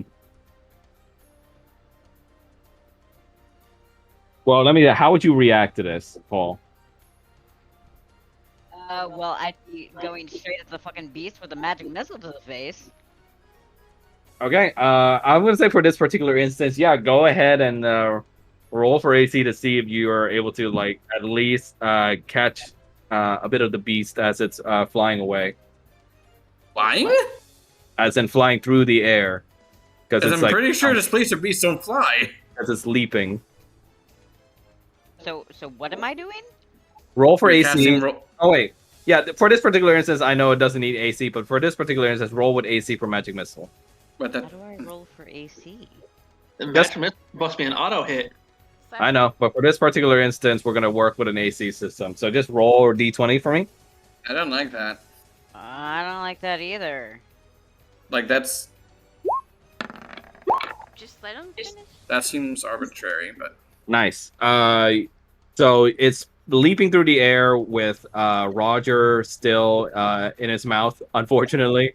But your magic missiles are able to catch it as it's flying through the air, and you intercept it enough to where the beast drops Roger halfway through its leap. Yay. Yay. It's Fluttershy. You can go ahead and roll. You can go ahead and roll for damage as well, Paul. Cast Magic Missile. Be more assertive. Yay. Right, well, you see, he's pissed off, so this is gonna be a second level that adds an additional dart. Go ahead.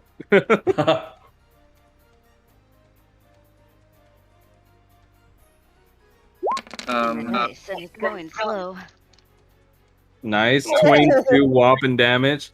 Yeah, all 4 strikes at the beast, intercepting it from its path, and you see that it growls out in anger at you. just a second, I just need to take care of the dog since they're getting antsy. I You was okay, just like, Blaze? oh, fuck you two.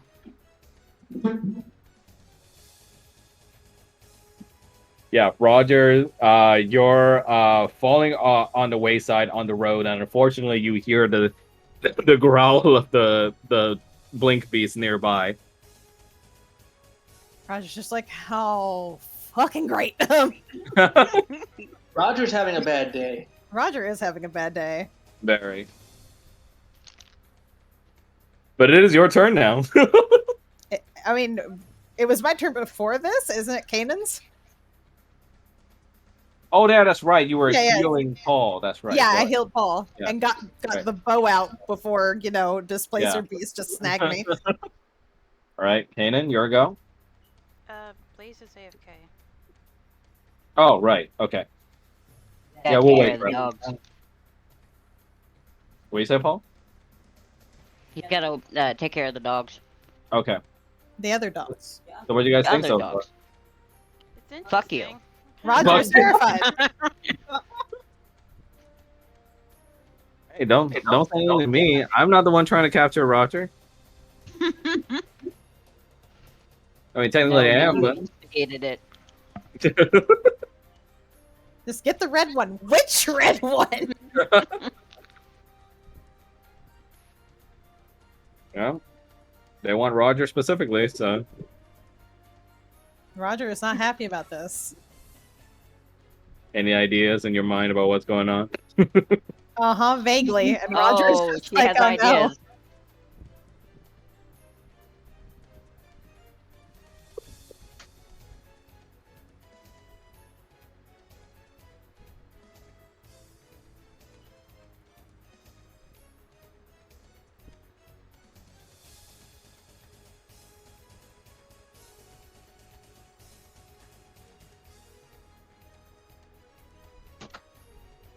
Using two of my favorite beasts, too. Yep.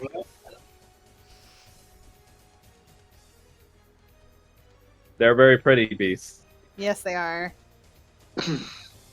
and they have names. Oh, they have names, as in they oh god, these are someone's pets. Blackie and Brownie. That's They're gonna have lovely. names once they're dead. Wow. What'd you say, Mel? Nothing. What'd you say, Mel? Nothing. What was that? I don't know what you're talking about. Yeah.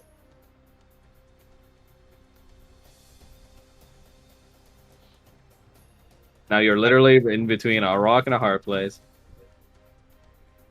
Who? And by that I mean a blink dog and a displacer beast. Roger is not happy about the situation.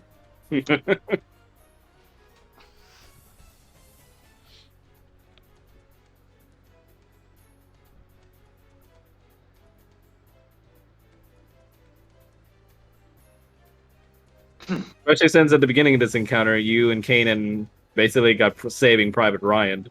Yeah, basically. Just-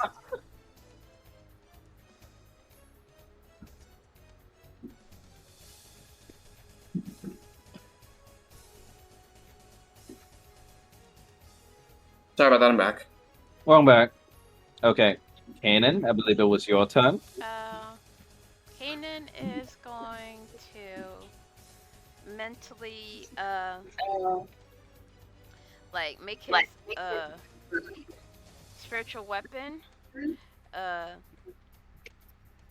go after the displacer beast. Okay, so you're moving your spiritual weapon right now, right? Yeah, it's gonna Okay. can move 60 feet and oops. It's gonna make an attack on the displacer beast. Okay, I'll move it over here. Is this where you want it? Yes. Okay. Go ahead and make the attack roll. Okie dokie. Roger just sees the spirit axe like come out from behind to protect him. 1 second. He's just like, oh great, this again. Where's this fucking thing? Is that no? Okay, let me cast it on my character sheet. La, la, la, la, la. Yep, and this would be your bonus action. Yep.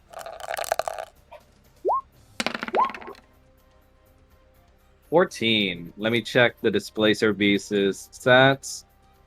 Yep, that hits. So the axe does battle with the displacer beast, managing to whack it over and keep it away from Roger, dealing it 10 force damage. Okay, and then he is going to. Let me see here. Is that like You're thick? gonna what? Is that like thick brush or is that a tree? Which one are you referring to? This. That's like a thick brush Okay. right over here. Alright. So he's just going to run to. Wait, hold on. Me.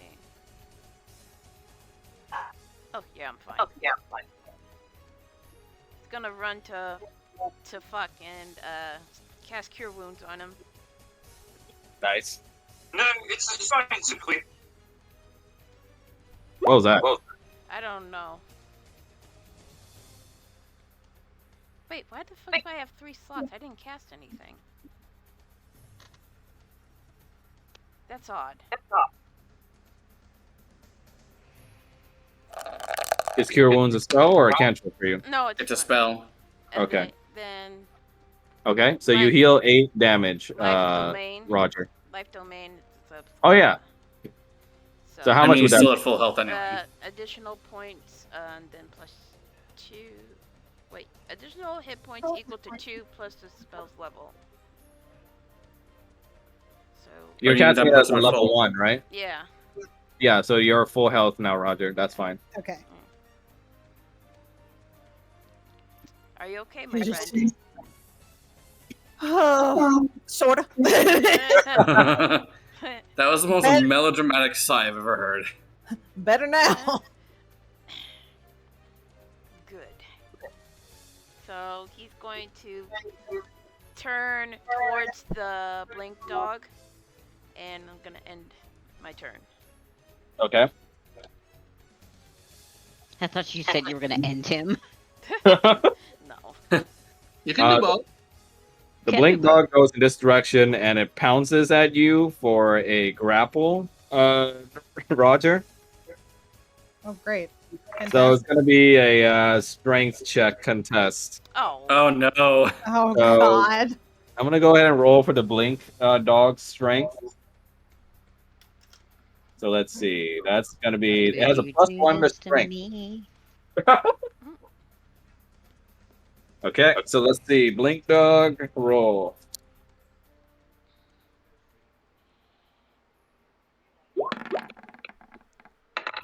Oh, Ooh. a 7. You just got to be the 7. All right. Let's see what If you this don't beat that, Oh no. How the fuck? What is wrong tonight? Unfortunately, the beast is able to pounce on top of you, and it once again takes hold of you by the scruff of your collar, and it's gonna begin teleporting with you now. Oh, great. Fantastic. So let's see. It's gonna teleport you over here. Teleporting a spell. What do you say? Is teleporting a spell? No, it's the movement for- type it does. Yeah, for it. Oh, okay. That's why it's called Blink Dog. Yeah. It's Oh, it's okay. it's literally in their nature. Yeah. Yep. So it blinked away with Roger. Oh, motherfuck! Yeah. Okay. That's gonna be Blink Dog's turn. Oh, you're up. And take one tick of 1d8 bleed damage, please. Yeah, that's what I was gonna say. 1d8? Yeah. Let me get fucking 8. Nice. Oh, that's not you, bad. Okay, you only nice. lose 1 health. Nice. Very sexy. Okay. How long does that bleed last? What you say, Mel? How long does that bleed last? Until you Sorry, say that again. How long does the bleed last? Bleed last? Okay, because I thought Drake said something. Yeah, I said until you patch it up. Thank you. Yeah, we're gonna say for this particular instance, so it's gonna keep bleeding until we're gonna call it 8 rounds, Mm. and it's been like what 1 round? I'm gonna keep track. It's been 1 round. Yep, 1 round. So you got 7 rounds to go. Unless someone makes a medicine throw. Alright, well, that blink dog's only 55 feet away from me. So, how about Magic missile. Second level magic missile. He's not very happy. And you're aiming at the blink dog, right? Not the displacer Yes. beast. Okay. So yeah, your magic missiles fly through the air, almost like heat-seeking missiles, and they fly right through the displacer beast and the axe, and they seek out their target, which is the blink dog, and they hit them all at once. You see the blink dog. It breaks out of focus from grappling you, Roger, from taking the damage, and it starts blinking back to their master from the damage which is pretty fatal to them. Good. Roger's just getting like scrambling up, like, oh god. That's it for now. Yep. Okay, Victor, your go. He moved, Right, but he landed and- with the displacer beast. Where is this guy? He said that he's in this area. Did I know specific? You know. From your perception check, he was somewhere over here.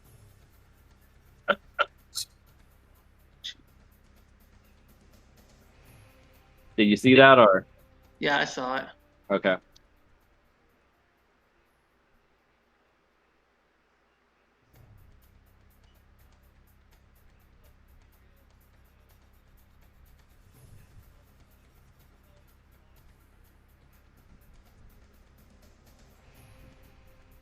Like, Can I, as I get closer, do I get a better? Can I have a better? you Yes, hear yes. when you step on that tile, you hear a very sharp click noise. Oh no. Perception or anything? Because I was already gonna make one to find him, but I guess. Yeah, but you moved there first, Of course. so go ahead and roll for cons. Hold on, this damn thing's.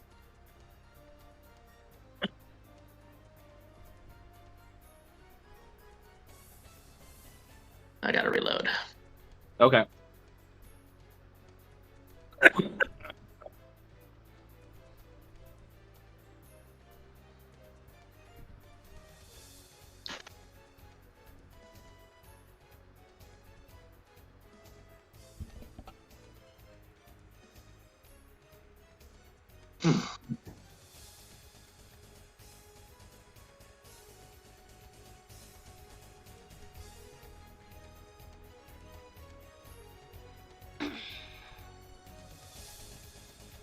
It's just not a good night for rolls. It's not a good night for rolls. Now you know how I feel every time I roll for monsters. Tempted just to go get my dice. I honestly thought you would beat that strength check. I need to roll what now? A dexterity, you said? Con, Constitution. because the mind go a bluey.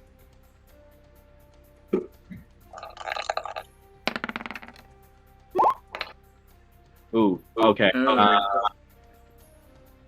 do you? The crystal appears for you again, just like before.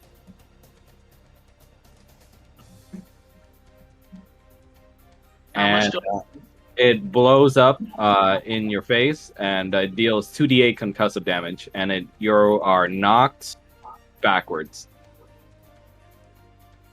I'd say you're knocked about here. Hold on, let me see. And I personally do not understand how this shit works. So it knocked him 15 feet back after moving 30 feet. Yep.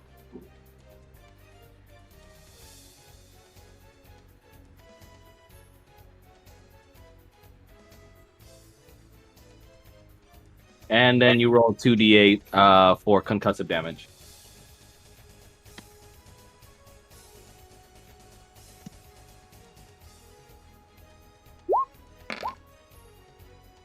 Okay, so you take 12 damage from the Yeah, explosion. I got that. Okay.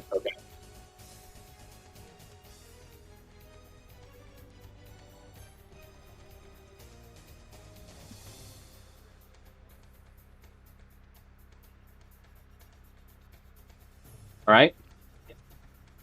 Okay. Anything else you want to do? I can pretty much only get up, and then I can't do anything. Okay. Falmouth, your go. Okay.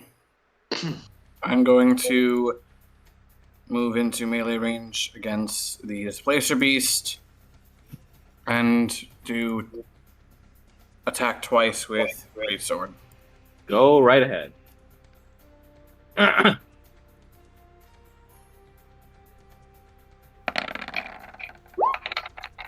Nice. 18 That to does hit hit. first. Yep, that does hit. Ooh, nice. Okay, so altogether you deal 23 damage to the Displacer Beast with your Greatsword. You're able to deal slashing damage against it with your sword, and you see the monster cry out in pain. Its glowing yellow eyes shine out in darkness as it seems to still be looking towards the direction where Roger was taken.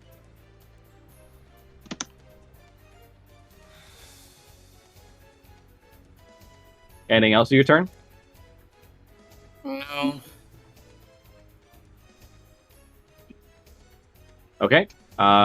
Irina's turn. She's gonna try and go through this way.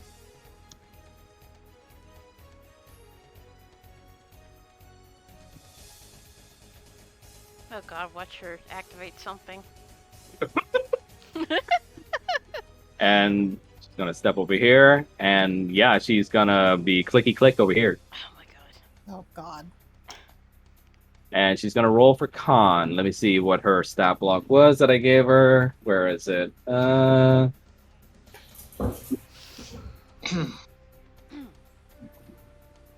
have way too many PDFs.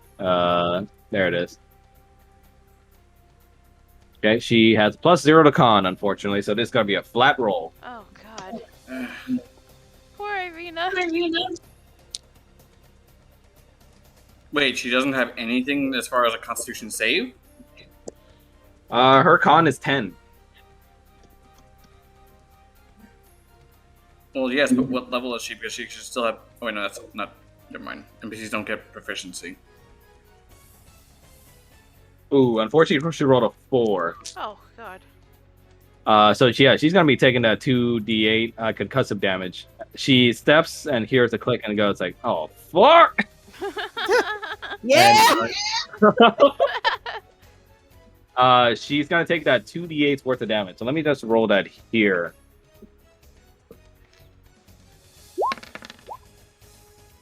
Ooh, unfortunately, that's gonna be 11 damage against her, and she is blown across the clearing over here. Oh shit. And she takes 11 damage, and she Thinking about this, Strahd is probably not going to be happy that this hunter is trying to kill his target. Probably not.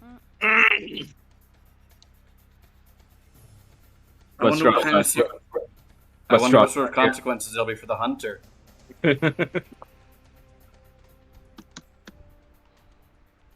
All right, that's gonna be her turn. Roger, man of the hour. What would you like to do? Okay, well, Roger is going to make an attempt to get over to Irina because, you know, he's the one that told her to hang back, and now he's like, oh god. Let's see. So He could get a pot shot at the Displacer Beast. yeah, he can actually. Let me see here. Okay. Yeah, he's gonna take aim at this Displacer Beast.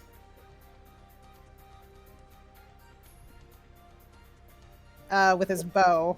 Go right ahead. I mean, that might hit. That hits. That hit? Yeah, that hit. Yeah.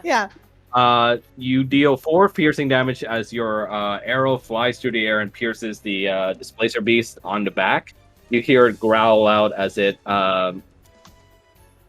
writhes in pain from your arrow. Okay, and that's where, like, he's basically going to sort of get ready to head over to her, but that's where he's going to end it there. Okay. Kanan, your go. Right, gonna use Spiritual weapon. Yes. And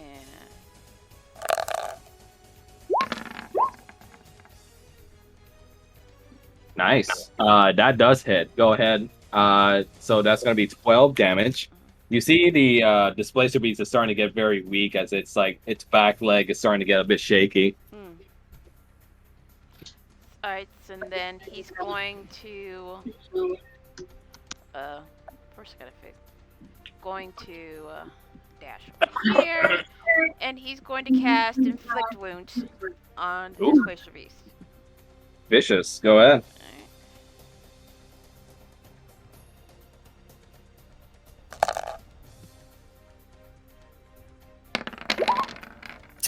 God. All the dice. This thing is gonna be dead. So much. Yeah, you pretty much deal, what is it, 23 damage against this thing? Okay. Explain how you kill the displacer beast. Oh, okay. So, the spiritual axe kind of dislodged itself, giving Kanan the opportunity to magically transform his claws into like necrotic damage, and then he kind of digs it into the displacer beast's skull. Oh, damn. I'm a And- doctor, but... Yeah. That which cures can also kill. Return from which you came, foul beast. You dig your claws into this thing's skull, and you see it cry out in distorted pain as your inflict wounds takes effect. As necrotic wounds starts like overtaking its body, like pustules and like little like holes and wounds start appearing, and it starts smelting back into inky shadow. Nice. And it has been defeated. Your pet's dead and you're next. Woo. And then let me see. He's gonna join. I was right here. He's gonna join Roger. And end my turn. Nice.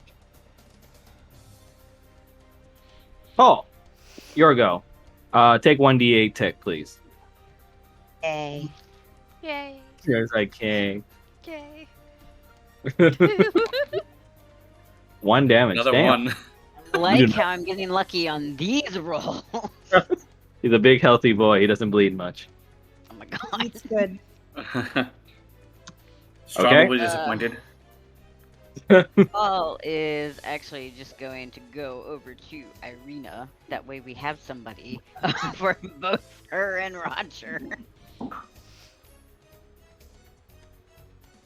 Nice. Hi, how's it going? Even anything to attack? Or Yeah, are we, you just see Irina kind of just smoldering with smoke coming off of her, and she's like just laid back against a tiny little shrub, and she's like, "Hey."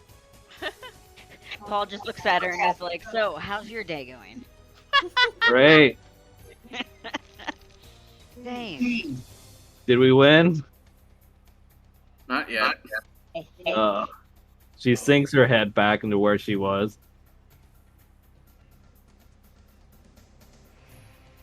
Okay, and that's gonna be my turn. Okay. Victor, your move. Okay.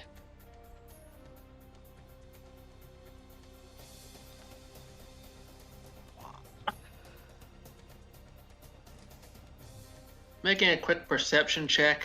Go ahead. See if I see any more of those fucking things. Go ahead. Do so with advantage since your trait. Oh, not well, with advantage and also the +2.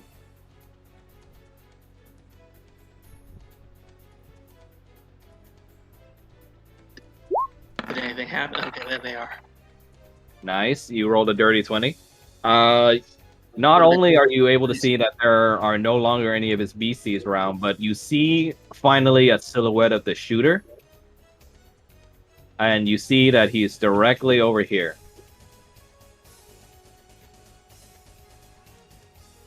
And your Oh. senses and your senses allow you to basically smell the gunpowder coming from that direction and where he is. Oh, it's that dude. As you travel through the forest, Mine. as you look to the side, you could swear you see the silhouette of what looks like to be a giant wolf in your shadow as you move.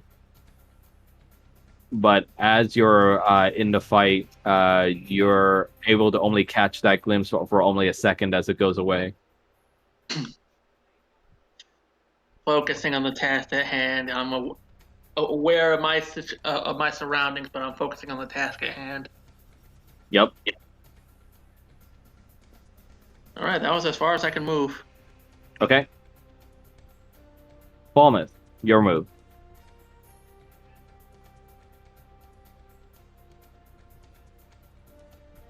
I'm double moving.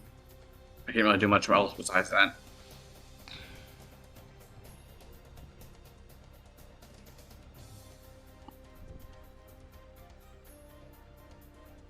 Nice. And that ends turns. Since I can't do anything else. Okay. Irina's gonna get up from her prone position and she's gonna rub her head and look around and say, "Okay, catch me up. What happened?" Well, someone seems to be after my boyfriend. And what did he do? A lot. Probably slept with the person's freaking wife. A lot. Enough to send an assassin over it?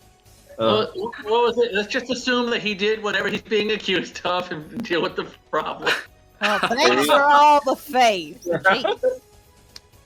Irina just gets up and dusts herself off and looks over to Paul and goes like, "Are you all right? Look at your bleeding." Yes, thank you for asking. You know how to stop it. He I can probably find- does. Irina just goes over to you and says, "Here, I can try to bandage it. Hold still."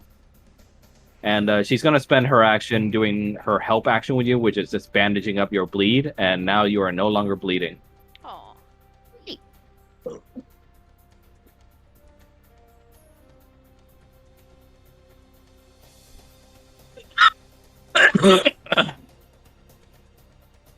And that's going to be her turn. Roger? Okay. Well, Roger's going to do what he was intending to do and just scamper back over to the other ones. As you move along, please Oh, no. roll for a dex check, please. Oh, no. Could you do this to me? Oh, wait, that's...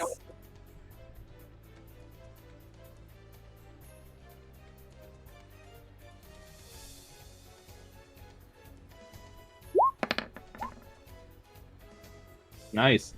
You do actually manage to pass it. oh, my You manage to like a step away, jump away in time as a bullet once again pierces on the ground near you, and you see that it's some sort of electrical-looking bug projectile that would have easily been able to paralyze you if it hit. Oh, what the hell is wrong with these people? He's just kind of got his bow up because like, I'm assuming that I do not know exactly where this dude is given the Yep. distance. Yep, he's just kind of got his bow up looking around. Right now, only Victor does. Okay. Anything else you can? Nope, that's it. Okay. Kanan. Let's see. Kanan is going to. What the fuck? Oh. Kanan is going to walk to the rest of the group here and say, "Are you three okay?" Define okay in this sense. Are you hurt? Not me. I think he is. Alright. Kind of. Irina says, "I should be fine, but where's Victor?" I have no idea. There is where victors usually go, away from us. Okay. Alright, so he's going to let me see here. How hurt is Irina? Right now, Irina took the concussive damage earlier. She's like about midway. All right. So Kanan is going. Let's see. Could I? Could I use channel divinity and then give her all the HP, or do I have to split it? You can choose to give her all that HP if you want. All right. So I'm going to use channel divinity. What is it? Preserve life or some shit?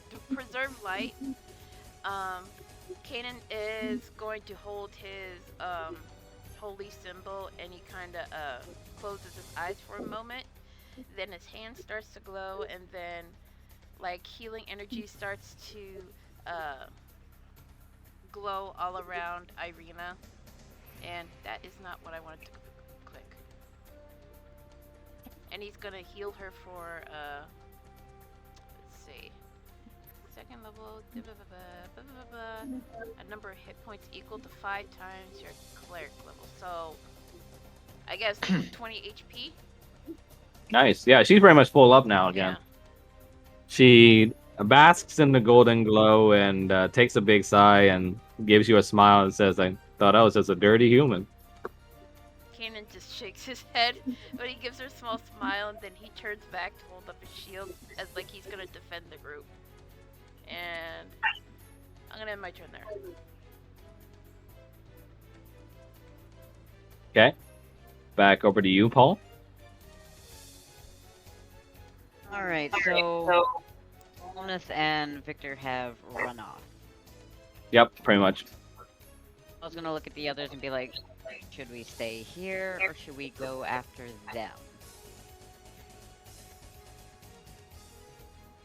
We should go after them, but stay together. Yeah, if we're going anywhere, we need to stick together. Yeah, we're absolutely doing that. As you say that, all of a sudden you feel and see the ground begin to frost up with ice. Oh, you gotta be kidding me. Oh shit!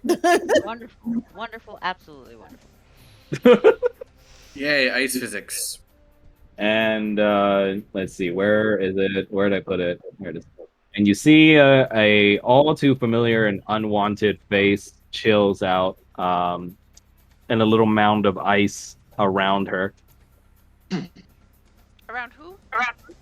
Irina, it's Strahd. Oh, no. You. You Bella standing there with ice forming all around her and towards you, and she says, "I don't think you'll be going anywhere." Bitch! Get out of the way!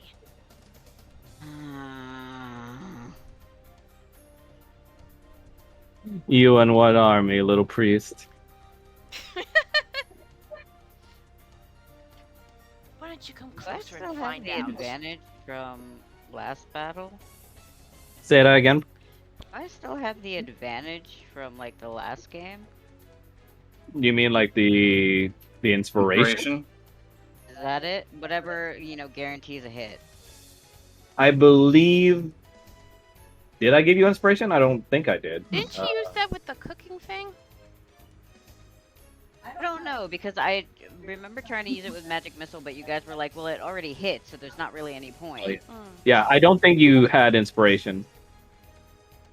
It wasn't inspiration, it was advantage. Was it advantage on? I don't think I gave you a specific advantage on a combat thing, did I? It was advantage when we were out hunting for stuff. I think that was like for the particular situation that we were in. Okay. Because Yeah. I was like, I know that, I couldn't use it with the Magic Missile, which is why I was Right. wondering. Right. Bitch is like boss level, so there probably isn't very much I can do.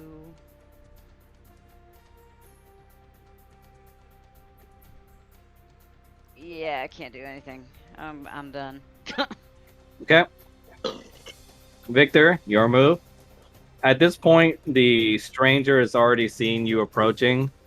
You see the light of his cigar as he puts it out, and he says, well, look who it is. What? And full on charge. I can, and that's not even double my full movement, so I still should have an attack. Yep, go ahead and roll for it.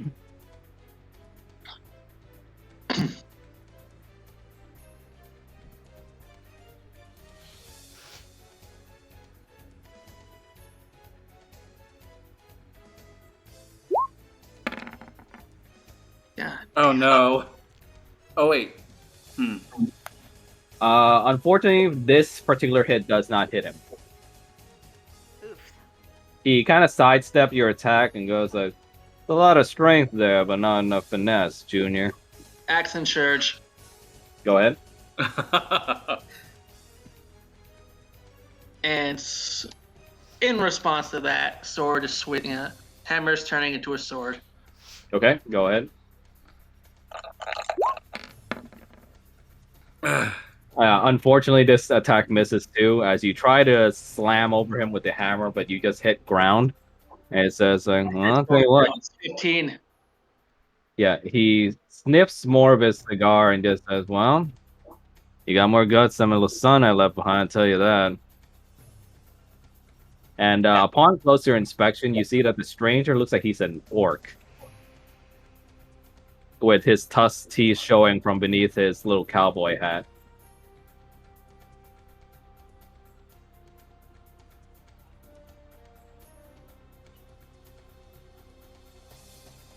And you see, after your movements, the stranger looks over in the particular direction where icy mist is like appearing from where Bella is. As he rolls his eye and goes like, "Oh fuck, I'm out of time." Yeah, hold on one second, Junior. He almost like dismissively looks at you, Victor, and like just nonchalantly pulls out his rifle from behind him and aims at Bella's particular direction and fires. And through this, Bella's gonna try and make a dex check. Let's see. Oh. Disadvantage, you don't know about it. Yeah, disadvantage. She rolled a 3. Okay, so all of a sudden, as she's about to cast an ice spell on our group over here, suddenly she gets hit right in the arm, and she goes like, "The hell?" She looks over her arm and sees like a little, the little paralytic bug, and just says, "Mm-hmm." And she seizes up and falls over with her cane still in her arm, as she like just kind of rides on the ground. Oh. And meanwhile, for you, Roger, you see one of the blink dogs in the distance just kind of stares at you, and suddenly in your brain you start hearing, "Might want to get your group out of here. That lasts for only 5 seconds." I bought you 5 I bought you 5 minutes. I'm so sorry. It's a What'd you joke. say? It's a joke from the Lightyear movie. Oh. I bought you 5 minutes. I bought you 5 I bought you minutes. 5 minutes. Oh my god. Yeah. Yeah. So right now, for about 5 seconds, Bella is considered paralyzed, and you have this opportunity as you just got that telepathic message you assume from the stranger. Roger's just gonna be like, we gotta go. We gotta go now. Kill her. She's paralyzed. She's helpless. Kanan, We might not even be able to hurt her. Kanan looks back to Roger, and he's like, "Alright." Okay. So what would your group like to do? I guess flee. Okay. Meanwhile, back at the stranger's side with Victor, he looks over at you and goes like, "Got some pretty impressive moves, kid." I want to kill this guy so badly. You want to kill everyone. The Dark, the Black Knight, this guy. Being shot at us. The cowboy just looks at you and like puts back his rifle and goes like, Also, I want that gun. he just looks at you and says like, "Maybe next time, all right?" Oh hell. He throws some spherical thing on the ground, and it turns out to be a smoke bomb, and he makes his escape. I'm making a perception. Go ahead.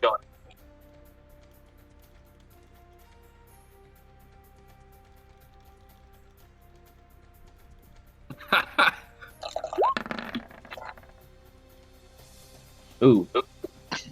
Yeah, you're able to perceive, and you're able to grasp in the cloud, and you catch like a bit of his like poncho before he gets away, and you rip out a part of it before he just escapes you. I want to try to stab his fucking leg. Yeah. Meanwhile, the group over here are escaping from Bella. Yeet.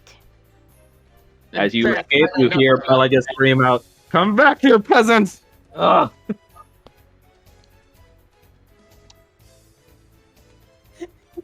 Roger's just like, no thanks. So can we leave the area, or is it just? Yeah. Yeah. You guys cannot leave the confines of the border. There's physically no way to do it. Okay, so we're yeah. to the border. This group in particular can. Okay. Though Falmouth and Victor are in a particular situation where they don't exactly know what's going on, though I don't imagine. Because let's face it, that last time he shot past me was probably he's shooting at my friends again.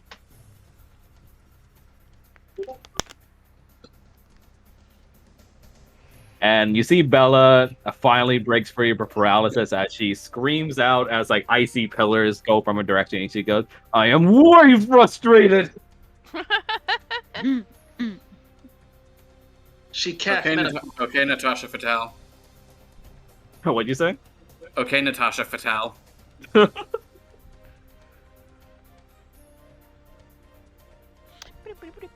Yeah, she looks incredibly pissed, and you see in her anger more icy spires are coming to the point where both you, Falmouth, and Victor are able to see it. Okay, that's our cue to get out of here. Yeah, I'm sure there's a logical explanation for that. It's the bitch. And I'm gonna go in the direction this other asshole was. It's the Okay. wicked bitch of the. It's the wicked bitch of the mist.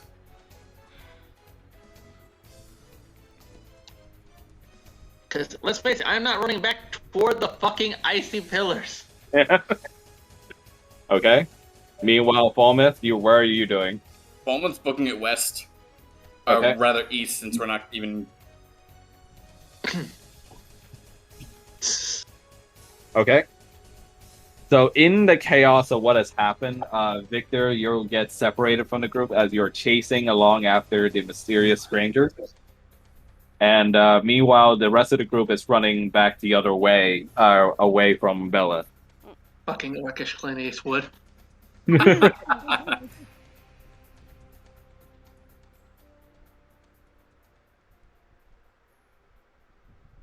Okay. Yeah. In that chaos, you guys managed to go back onto the road.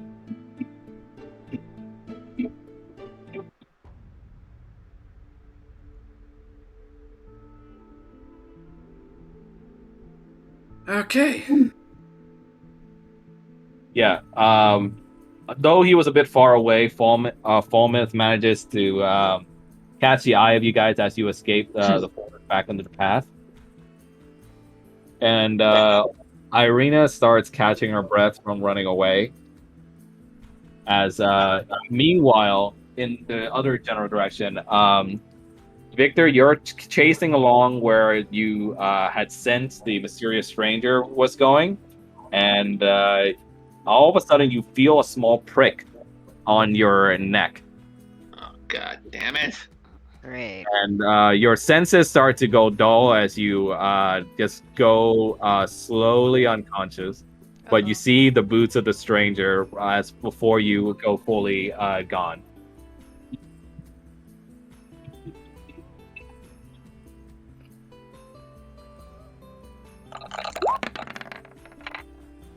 Almost a 20. Yeah. And yeah, we're gonna go back to the other group. I'll get to you in time, Victor. Not You going guys anywhere. escaped, but you notice that there's one person missing in your group. Oh no. We seem to be short one.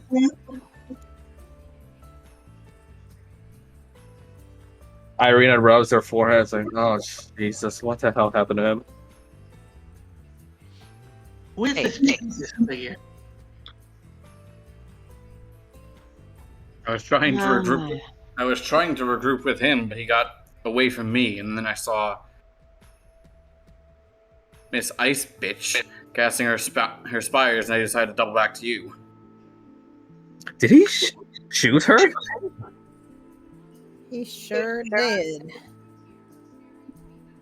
Oh my god, I'm so tired of questioning what the hell the villains are up to. I mean, it's clear that there's division among the ranks, considering the fact that the knight who manhandled Victor made Bella restore Roger back to health after she nearly killed him. I'm a little more concerned as to why that one just told me to get out of here while she was knocked out. Yeah, wasn't he after you? Irina just points at Roger. Yeah, that's why I'm even more confused. Maybe he decided that you weren't worth the trouble. She rubs the eyelids of her eyes and just says, "Oh, all right. I'm not gonna ask what the hell you did to piss this guy off or whoever hired him. Well, thanks for the confidence y'all have in me here. I and mean, then she this just is our first.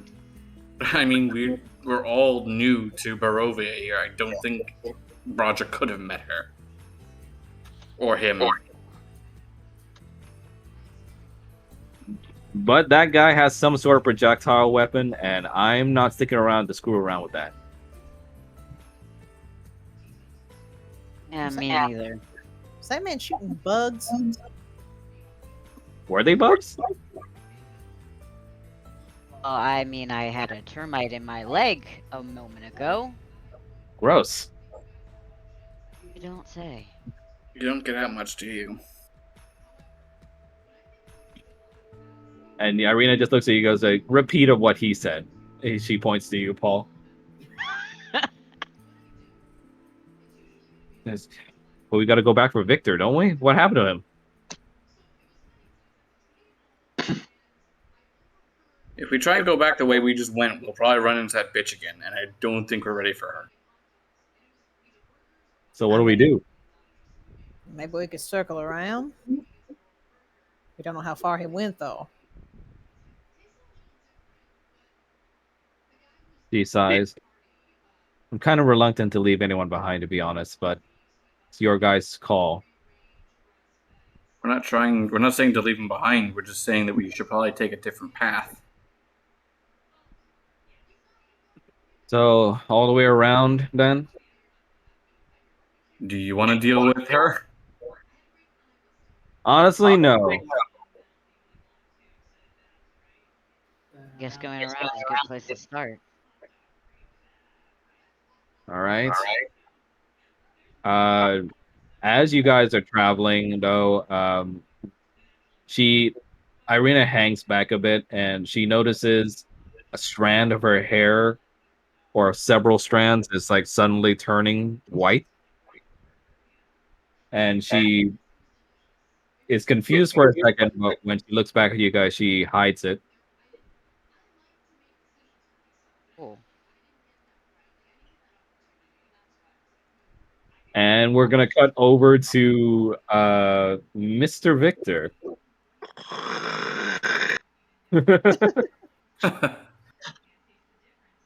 Give me one sec, as I'm trying to move this thing. Oh, that's interesting.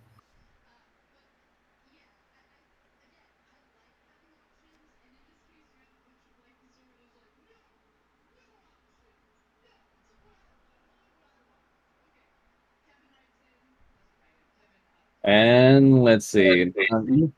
Hold on, I know Leopold.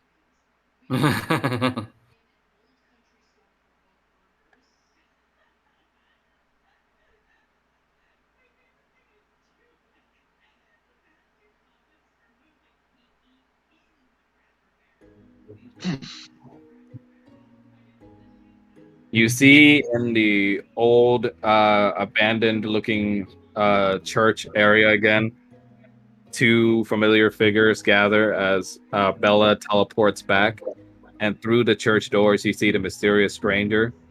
As Bella is fully pissed off, she summons two ice spires to like go for his neck. But the stranger cuts the icicles in half before they can reach him with his broadsword. And Bella just goes, "What the hell do you think you were doing?" He takes just a puff of his cigar and just blows out some smoke and looks at her and says, like, "Misfire." That's all I can say. And Bella just looks at him and goes, "Miss." Now, before you freak out, little lady, I got some sort of a present. He drags in what looks like slowly coming to consciousness Victor. Oh no. I hate this place so much.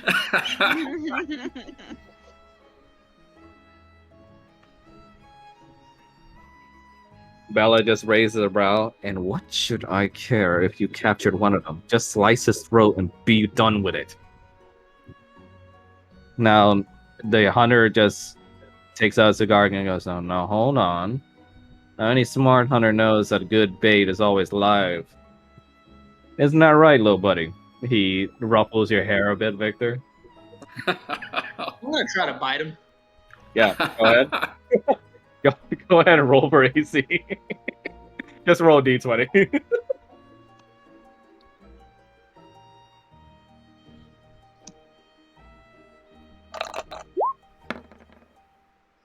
Ooh. You try to bite him, but unfortunately, he just grabs his hand out of the way and just like smacks you a little bit on the head. Now, settle down, boy.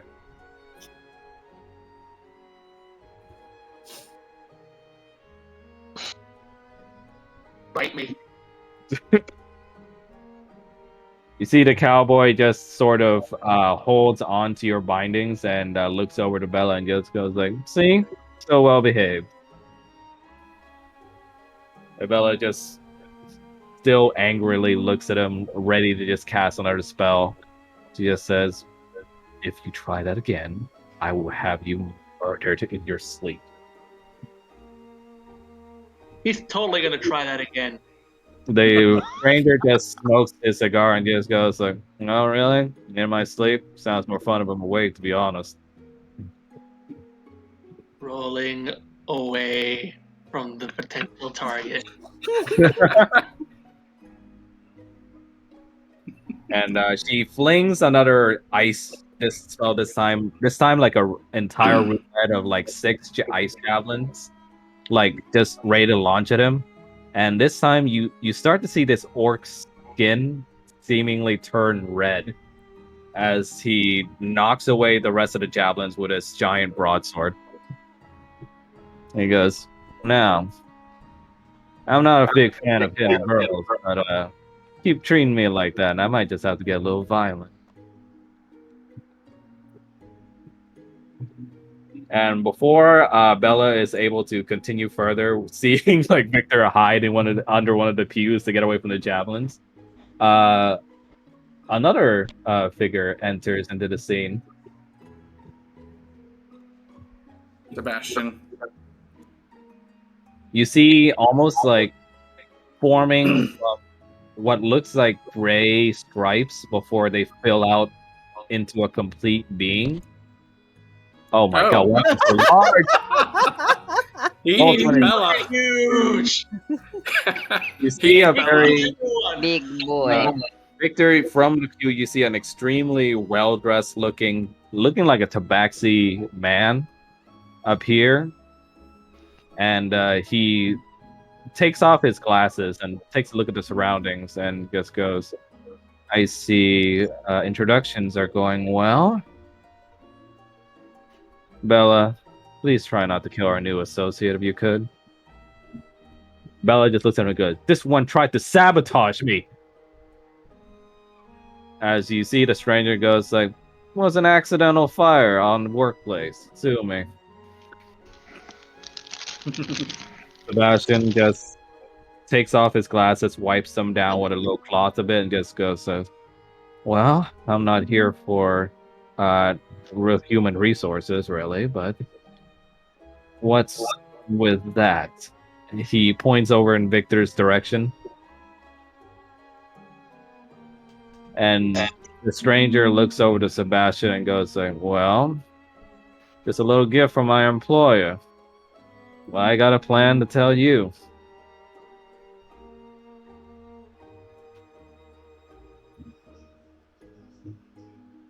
And in the meantime,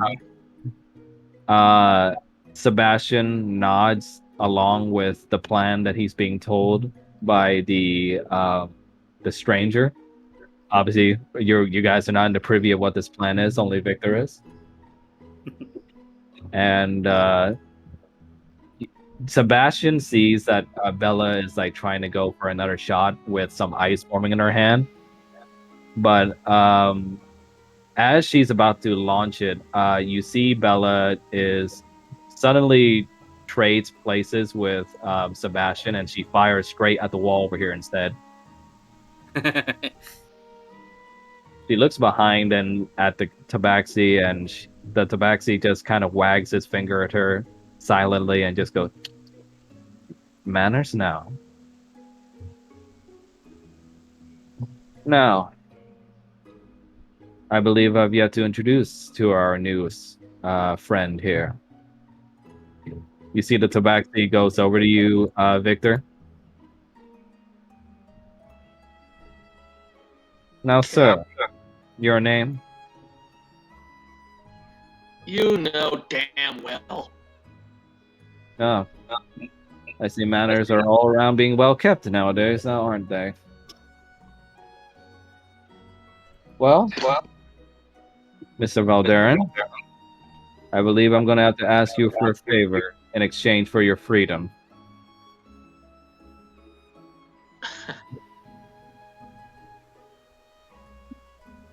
How about it? You have me at a disadvantage. Well, of course.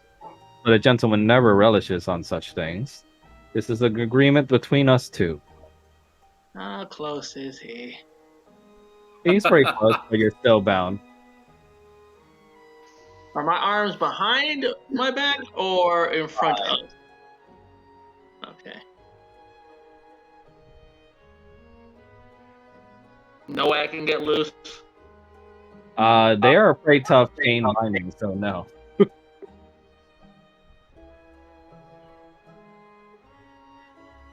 Now, I'm sure you'll be wanting to return to your original heroing duties or whatever it is that you do. And I'm a man of my word, despite, well, appearances for our lovely home. And all I would need from you is a simple favor. No more, no less. I'm listening. And you see an almost off-putting grin then appears on his, like, usually stately face. A grin that, like, stretches, like, from almost from ear to ear. Okay, so like Tim Burton Cheshire Cat. Yeah. As he says, "Excellent." And it fades to black. Of course. And we're going to end the session there, folks. What do you guys... Amazing. Can't believe Victor's dead already. I'll roll up a new character. Roger's just over here like, what the fuck? Did everyone have fun? Yeah. I had fun. Yeah. Define fun. I was shot in the leg and my boyfriend almost got kidnapped. Don't forget being blown up. Yep. And that. I mean, at least at least Paul avoided that. Oh, that's right. Before we end, I forgot to do one last thing. No fear. One last thing. One fear. On the road, would the team like to make camp? The team that's like on the overworld map right now. Just a question before we start next round. Yes. Yes. Okay. Show me where you guys would like to make camp. Near where you guys are. Somewhere hidden. In the trees. out of sight? Yeah, it's up to you guys. So where would you guys like to camp?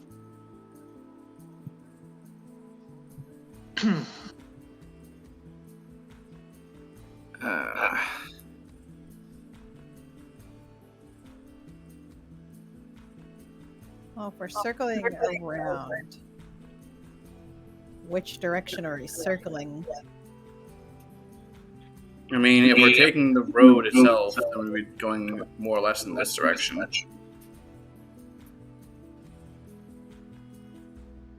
Well, I mean, we were going to also look for Victor since we got separated from him. Well, if we went in the opposite direction and we entered from here, logically, we would assume anyway that he would be in this square around, since it's the other side of the forest. Since you were trying to cut through this path here. True, so following the road would probably be the best method unless we just go straight across.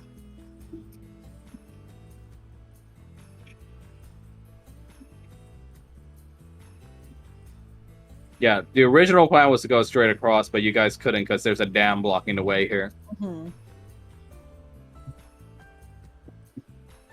Then we tried to cut through the forest this way.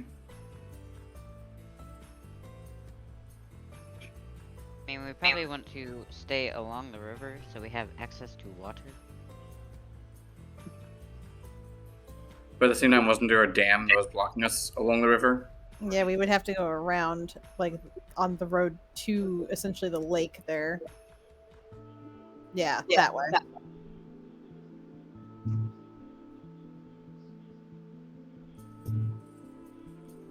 Yep. Because the dam was blocking us here. Because the dam was blocking us when we were over here.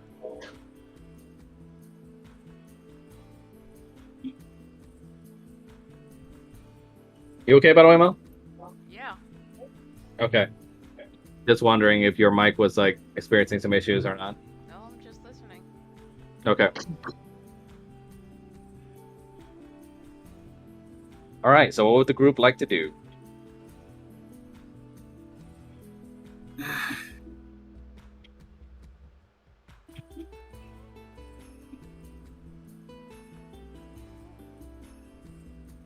I mean, if we made camp in like this edge of the forest here on this square, we wouldn't be too far from water, and we could also use the forest as cover. And we could also, like, check for Victor in the area if, you know. Yeah. Yeah. I don't like the idea of putting a camp here in this clearing, just because Strahd has an even clearer view of us there than he would if we were, like, say, here. This is true. Daddy is right over the hill. He's got the lot worse. So, would you guys like to move here? Yeah, I think that's Okay. where we're going to Yeah, set your up. group regroups and goes around here, and you would like to make camp, correct? Yes. Yes. Alrighty. In camp, you guys have the opportunity, Paul especially, to cook food now to get buffs for the next trip. And as a reminder, Kanan can now, and Fulmeth, if you'd like, to try the communication stone that Kanan was gifted by Odalia. Not right now. What are you saying, Mel? Not right now. Okay, got it. So would your group like to cook before moving on? I don't even know if we have ingredients. We kind of just left the Gator Town. We have spices You got- and we have cakes. You got ingredients from Mama Juju. This is true. Let's cook with those. I have no idea what to cook, but it's gonna have a lot of spices in it. I just imagine, you know, Kanan calls up Odalia being like, yeah, so we got like 2 steps outside and we lost some. Okay. Yeah. Also, I just found this and it's too appropriate for us. Yep. Nice. Go ahead and roll for the prep cooking, Paul. Fulmeth's probably gonna- 20. Fulmeth's probably gonna spend time like practicing the medicine he learned from Arnie just like bandaging and stuff like that. Oh no. Oh no. Would you like to retry that with someone's help? Yeah. Yeah, I would. Okay. I mean, Kanan's been his best sous chef so far. Okay. Who wants to True. help him? Either need the sous chef or the good luck charm. Okay. Would I mean, is Kanan the or good, Roger like to help him, or is the good luck charm a good luck charm right now? I mean, he could still do that. what'd you say, Mel? I didn't say anything. Oh, someone said something. Shrine was Yeah, talking. Roger. Yeah, Roger. Oh, got what'd you say, good. Shrine? Oh, I was saying, is he really a good luck charm right now? And then I was saying he can assist. Yeah. You were able to prep the food in an okay fashion, but it sort of comes out sort of sloppy in a way. Like some of the cuts aren't as symmetrical as the others, but it still comes out. And you can roll for cooking now. Let's see how well this goes. This one Oh. you can roll with a retry and with advantage if since you have Flubber with you. That works. As you can tell, Yeah, Oh, you he's no. traumatized. You want to take that retry? Oh yes. Oh no. Oh no. This is going great. Yeah, the cooking doesn't go very well, unfortunately. It's either due to your unfamiliarity with the ingredients or like the stressful situation you were just in. But the out of funk nature you're in causes the food to kind of burn a bit and be a little bit overdone. A little bit. You can roll for finishing touches now. Ah yes, finishing touches. Just dump the jars of spice on. I'm about to say smother it in ketchup. You'll never notice. It's fine. You have a retry in this one as well if you want, unless you want to keep that number. Nah, we'll keep it.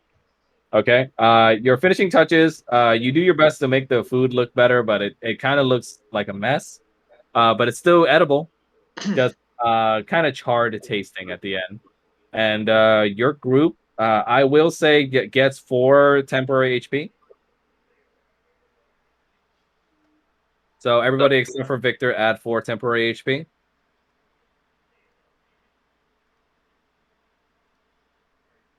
And I'm gonna say for the duration, because of the Luquan spices, for the duration of I will say 5 more encounters, you guys will have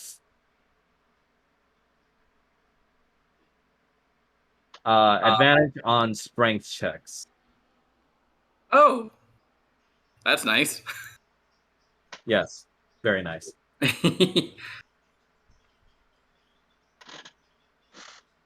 I mean, I have a +5 strength mod, so That will include on strength checks involving melee attacks too. So yeah.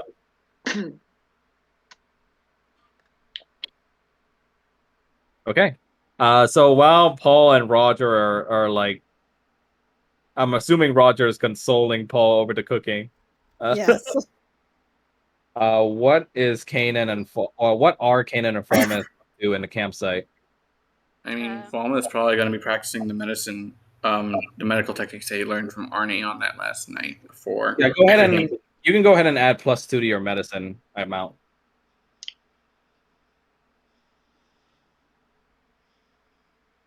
Okay, and what about Kanan?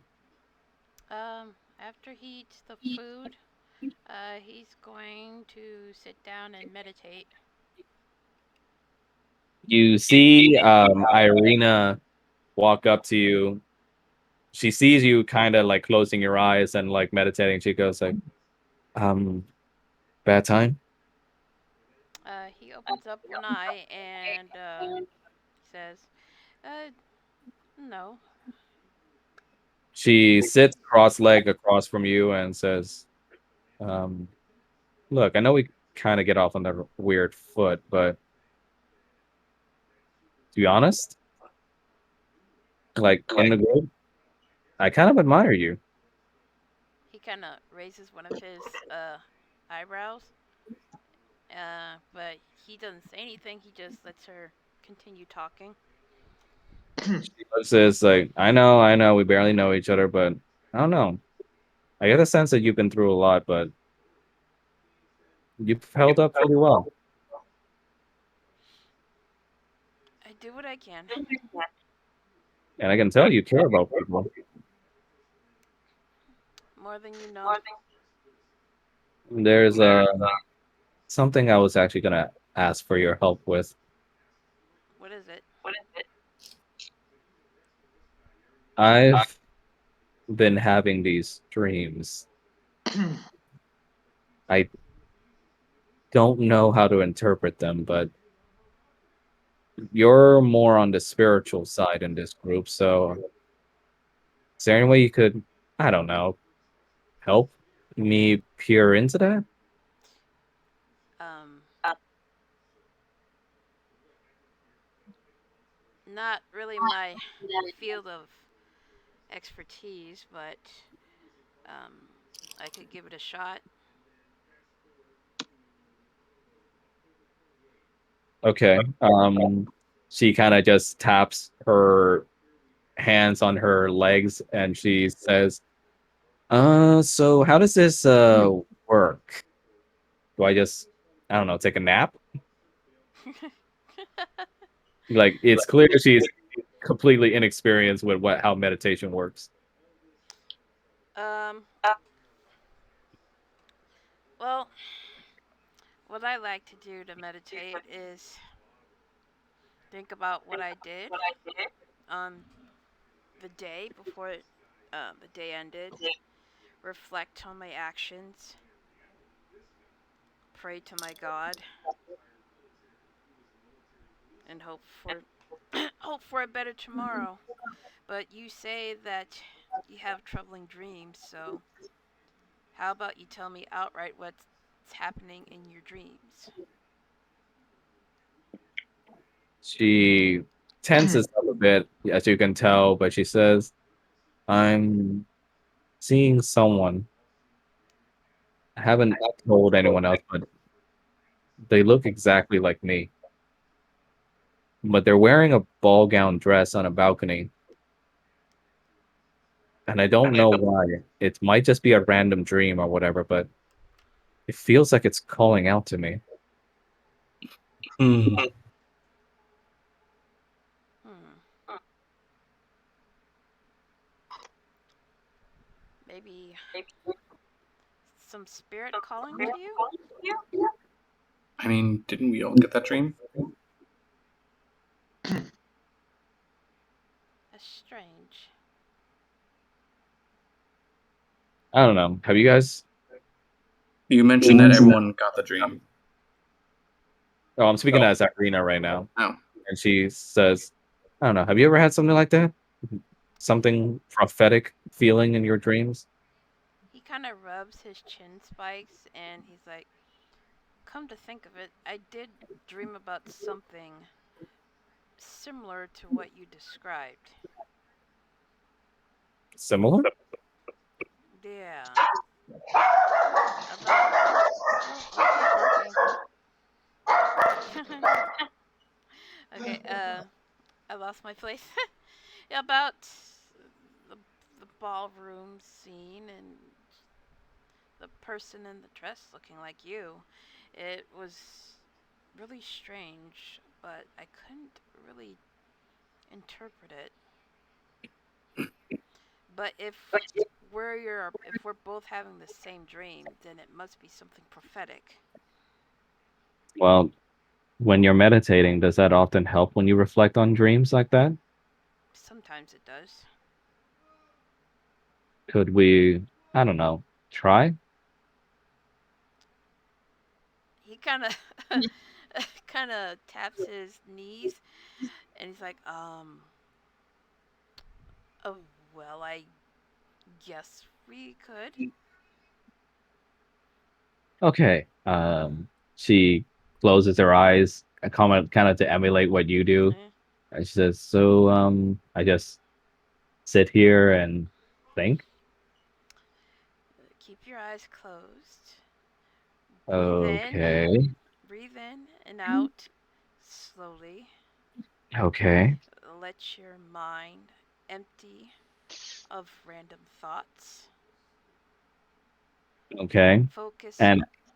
Go ahead. as this is happening, like Irina is trying to focus, but all she can hear right now is in the background, Roger and and Paul, like with their exploding pans and pots, as she kind of twitches and goes like,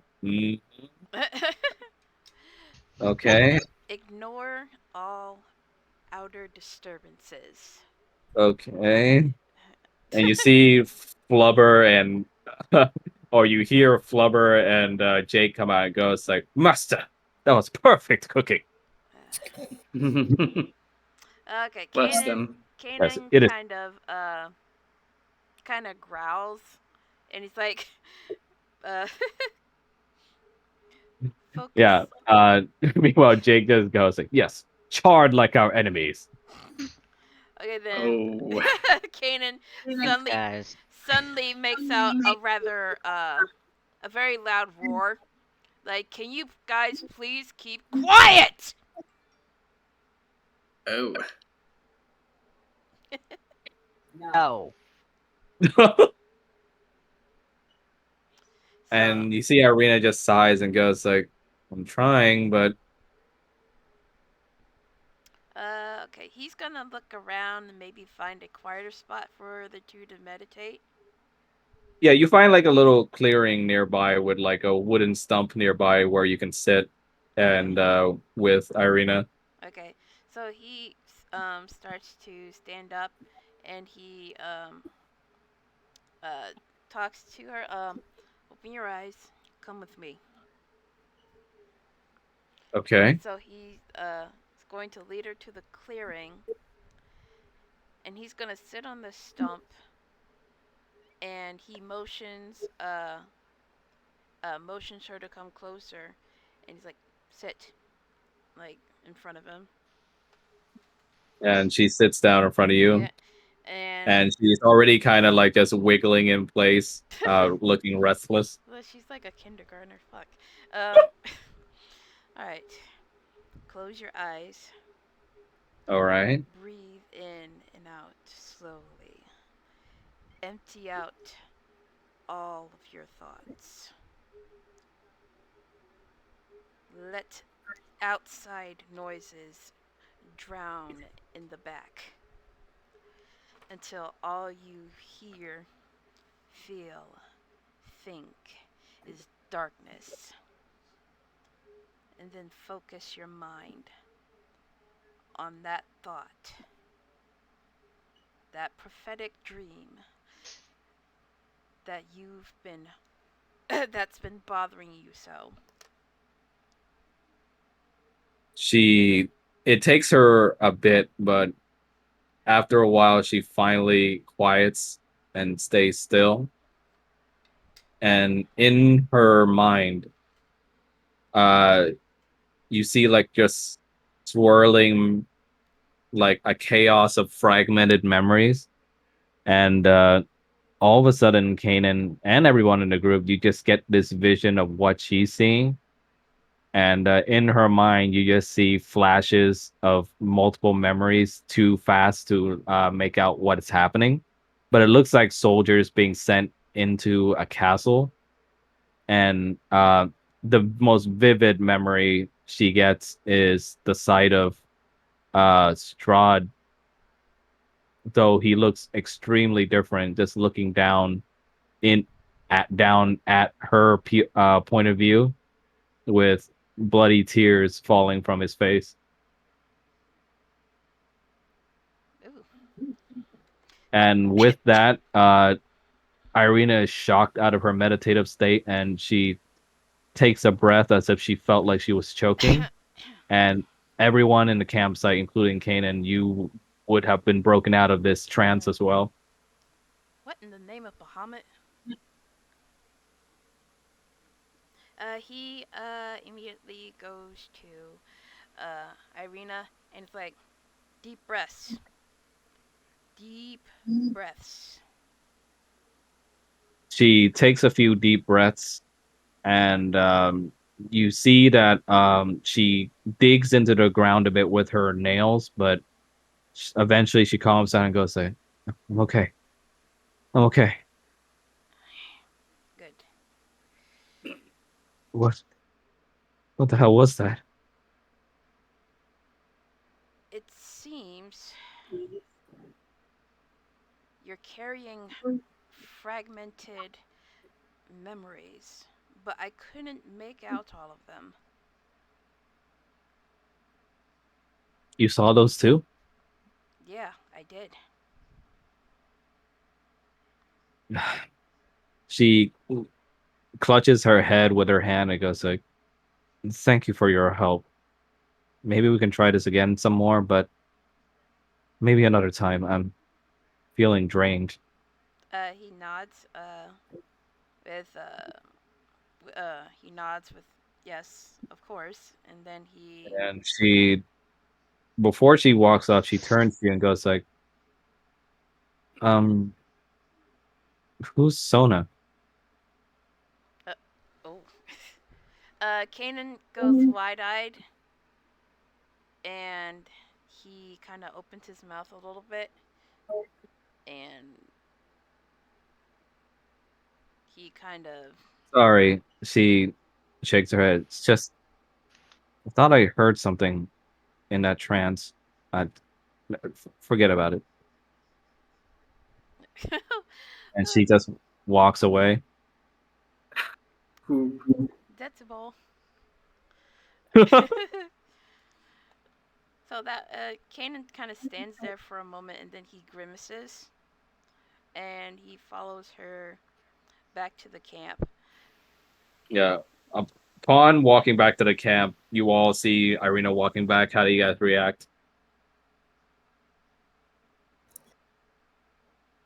Can we stop having weird shit happen today? That'd be wonderful. Irina looks at you. I'm assuming you guys saw the. Yes, we saw. We also, I believe, saw something involving a balcony a couple days ago as well. Yeah.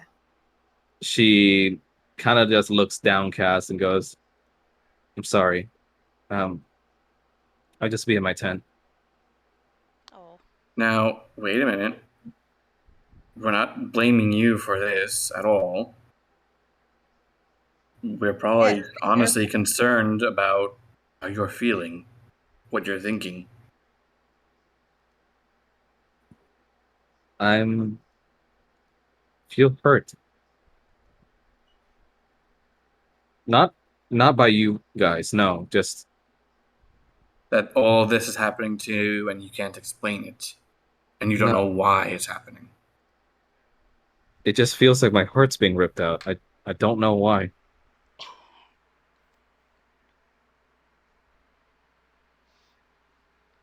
Who knows? Maybe I'll feel better once we find Victor.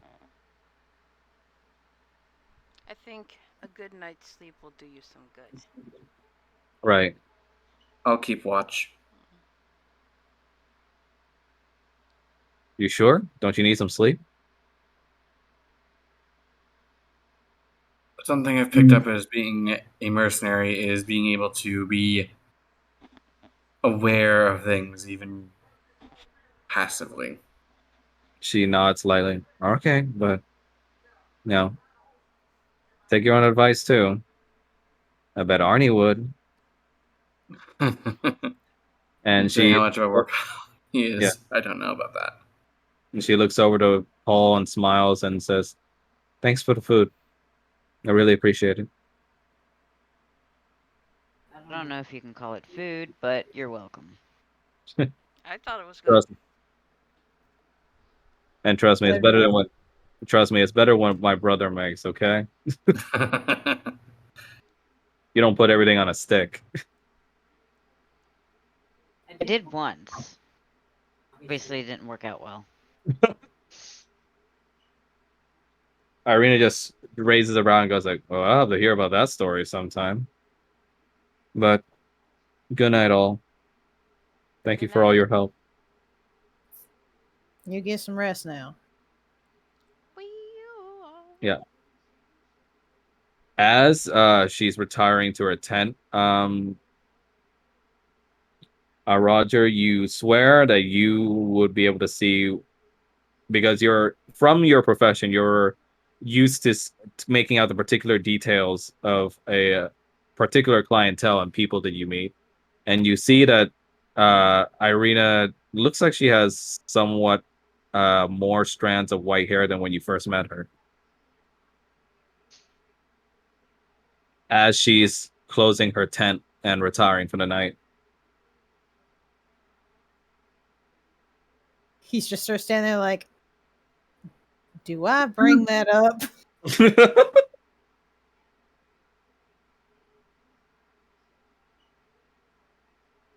She look a little extra worn out. Anybody notice that? After that, I would be too. That's true.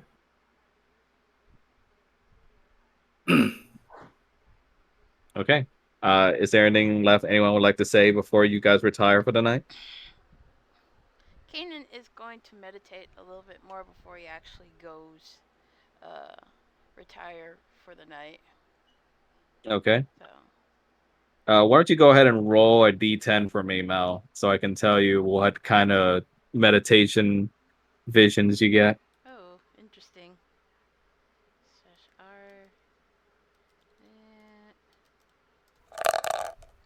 Made up 5, huh? Let me see what I have for 5. Oh, okay. After helping Irina, you're able to finally get some peace for yourself in your meditation as you restore your holy energies and upkeep your connection with Bahamut. You start to sense darkness in darkness. your link to what seems to be your daughter. You sense the kind of pain that she's in right now, as you get visions and flashes of what looks like her writhing in bed with demonic spirits forcing themselves or attempting to force themselves out of her body, with many of the clerics of Bahamut's order around her suppressing that spirit. Man, why you gotta pick up my kid? That kind of makes Kanan break out into a sweat and Yeah. yeah. In the darkness of this memory, you eventually start to see visions of Bahamut, and he looks as spectral and as big as the first day you saw him. However, this time you start to get the feeling that his spark is waning, Oh boy. and the vision cuts there with Bahamut touching a talon upon your forehead, and you feel a change within yourself. Did my alignment change or some shit? No, your breath is now augmented with radiant energy. Ooh. I believe you should already have the description for it in your character sheet. Oh, I have it. Yep. Yes. That's gonna be interesting. Yes. Does extra damage against undead. And that's where we're going to end the session. Okie doke. That was nice. Yeah. Just wanted to get that out before we end the session. How's everybody feeling? Good? I'm feeling good. Good. I'm feeling okay. Mm-hmm. I That's just picture Roger is curled up asleep, like with the fucking bow pointed at true. instead of the tent. Like, nope, I'm not doing that again. It's okay. Just sleep next to Paul. Boy's got a lot of constitution. in his sleep just sets up a magic missiles whoever comes in. Pew pew pew pew pew pew pew pew. Just Reddy's action magic missile. Mm. That's a nice buff that Kanan got. Yes. Mhm. Does fire and radiant. Next session will be the start of the Saving Victor arc. Mm. Oh, is And this whatever a, plan Victor is going on with his side of things. oh, is this a short or a long rest? Oh, it is a This long is a rest. long. Okay. Then I get to reset my stuff. Okie doke, thank you. Yes. So let's plan out next session. On Dragon Ball Z.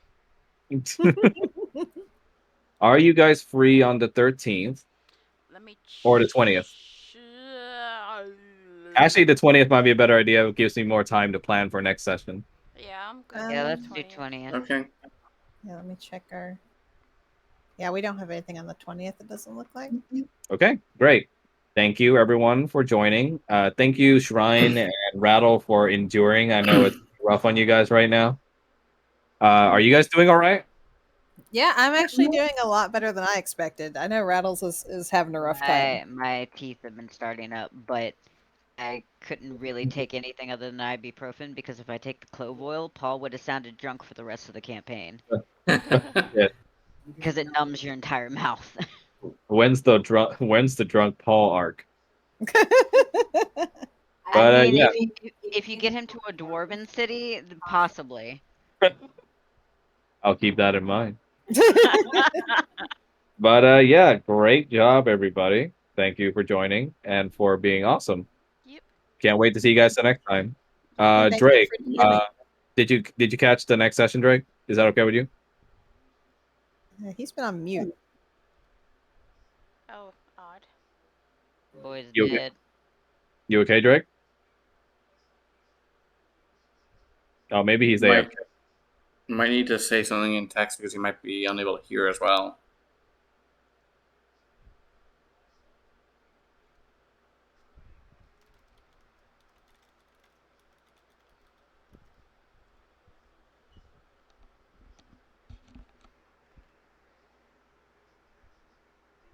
Oh, okay. All right, 20th it is. Thank you for joining, everybody. You've done great. Yeah. Oh, family showed up for him. That's why. What'd you say, Rattle? Family showed No, up for he him. said That's why. Uh, Uh, I see. Okay. Well, till next time, everybody. Later. Alright, bye yep, bye. See you. bye. I'll put this on YouTube. Oops. I'll put this on YouTube as soon as we're done, or we're pretty much done. So I'm gonna turn off the stream. and then it